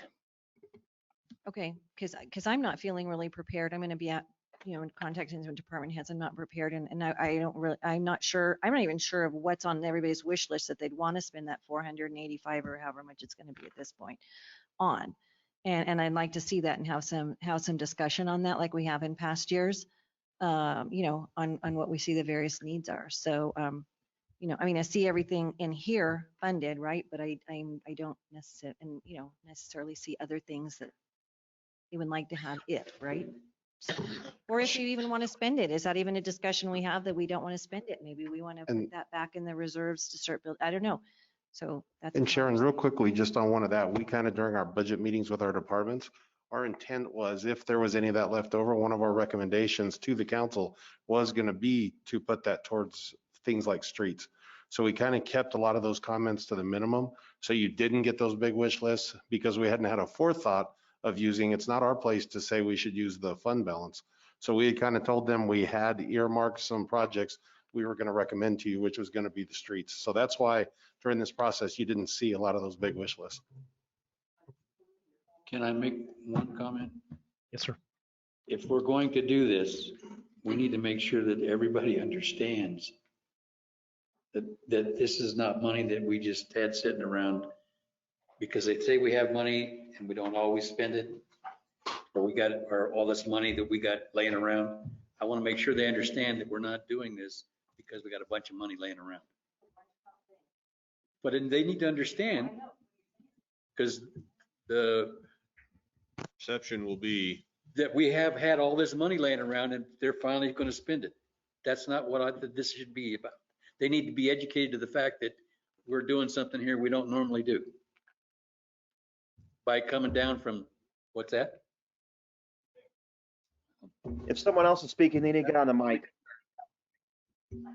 I understand. We need to make sure they know this is a one-shot thing, that we can't turn around and do this next, you can't be turning around doing it the next year. So unless they want to spend every single penny in Fountain and build it back up. But. So Mr. Mayor, why don't I do this? I will put out in writing what I think I heard. We'll just vet it, make sure everything's kosher with everybody. We'll kind of be bouncing it back and forth internally as well. And then when we come back to the council, we will definitely throw this out there as a potential proposal to plug in, and then the council can actually take formal, they can take some formal action on that. Are there any other comments? Sorry, Mr. Mayor, are there any comments online that we've been missing? I haven't seen any. I guess my other question is, as we move forward with that, and let's say that proposal does go through with taking that money out of reserves, is there, how do we ensure we start building that back in? And I know we wouldn't get the 5% back right on the next budget, but how can we ensure some of it is getting put back in every year so we can build back up to that 20? Does that make sense? Yeah, it does. And I think it's the same conversation that we really have every year. We were talking about, I think back in 2011, our fund balance was down to 7%. You're remembering 12, and it really got down pretty low. And virtually every year as we go through this, we really try to do all we can to cut our budget to keep it really slim, especially when it's under the 20, so that we can continue to start putting it back. So that'll be our continual conversation for next year when we're working on 2022's budget. We'll be doing projections, and you never know, the 15% that we're projecting today, it may be 17%. And so we may not have that much to add on. We'll just have to see what the economy does. But that's a conversation that we just have ongoing every year. Okay.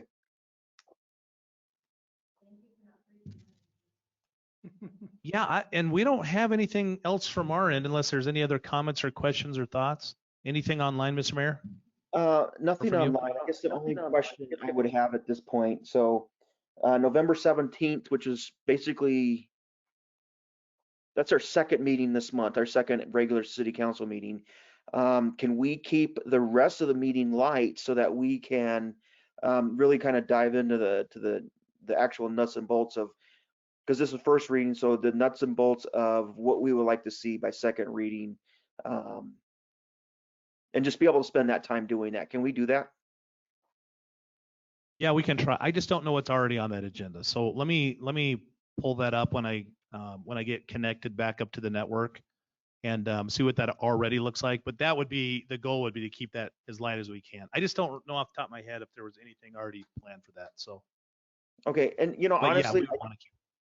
I just think, you know, because it sounds like there's others who are still, you know, not quite comfortable with that first meeting, and I think we need to honor that. I'm not interested in having another budget meeting. You know, I mean, we're at over almost 3.5 hours tonight. We went 3 hours last time. It's hard to do. We're not at a point where we can have meetings all day like other cities, and just get it all done in one shot. So, you know, that's why in the beginning I talked about possibly moving to maybe doing 3 meetings next year. But this year, I think whatever's on that November 17th meeting, it needs to wait, unless it's like time sensitive. We need to get it in. But if anything comes up, we just it needs to wait so we can get through this. This is of utmost importance. It's been delayed because of COVID and those types of things. So unless it's a time sensitive, we need to, you know, it needs to be there because of, you know, a deadline, then we need to push it back and focus solely on this budget during that next council meeting on the 17th. Copy that. Okay.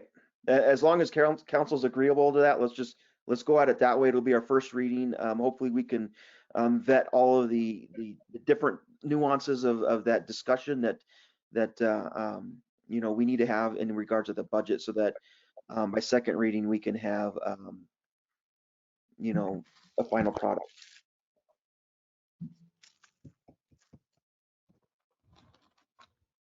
That sounds good. I think I'm not seeing any other hands up or anything from this end, Mr. Mayor. Okay, and it's quiet on this end as well, so we're good. All right, so you're going to close the meeting then? Okay, now, sorry about that. I don't know if that was it. So with that, thank you all, special utilities and all the special funds and things tonight for kind of bearing with us and getting through this. Again, please be patient with this process because of the new system, and just things that are going on with everything else. And, you know, if worse comes to worse, we just blame it on COVID and keep moving forward. But I think our next regular meeting is next Tuesday. And again, for anybody who's listening or maybe on later on to watch this in the, you know, as a fun thing to do, I guess, on a weeknight sometime. Our next meeting is in a week, so that's going to be what's that, the 8th, 9th, the 10th, November 10th, at 6 o'clock in Chambers, or virtually. I don't know how we're going to do that yet. We will see. With that, everyone have a good evening.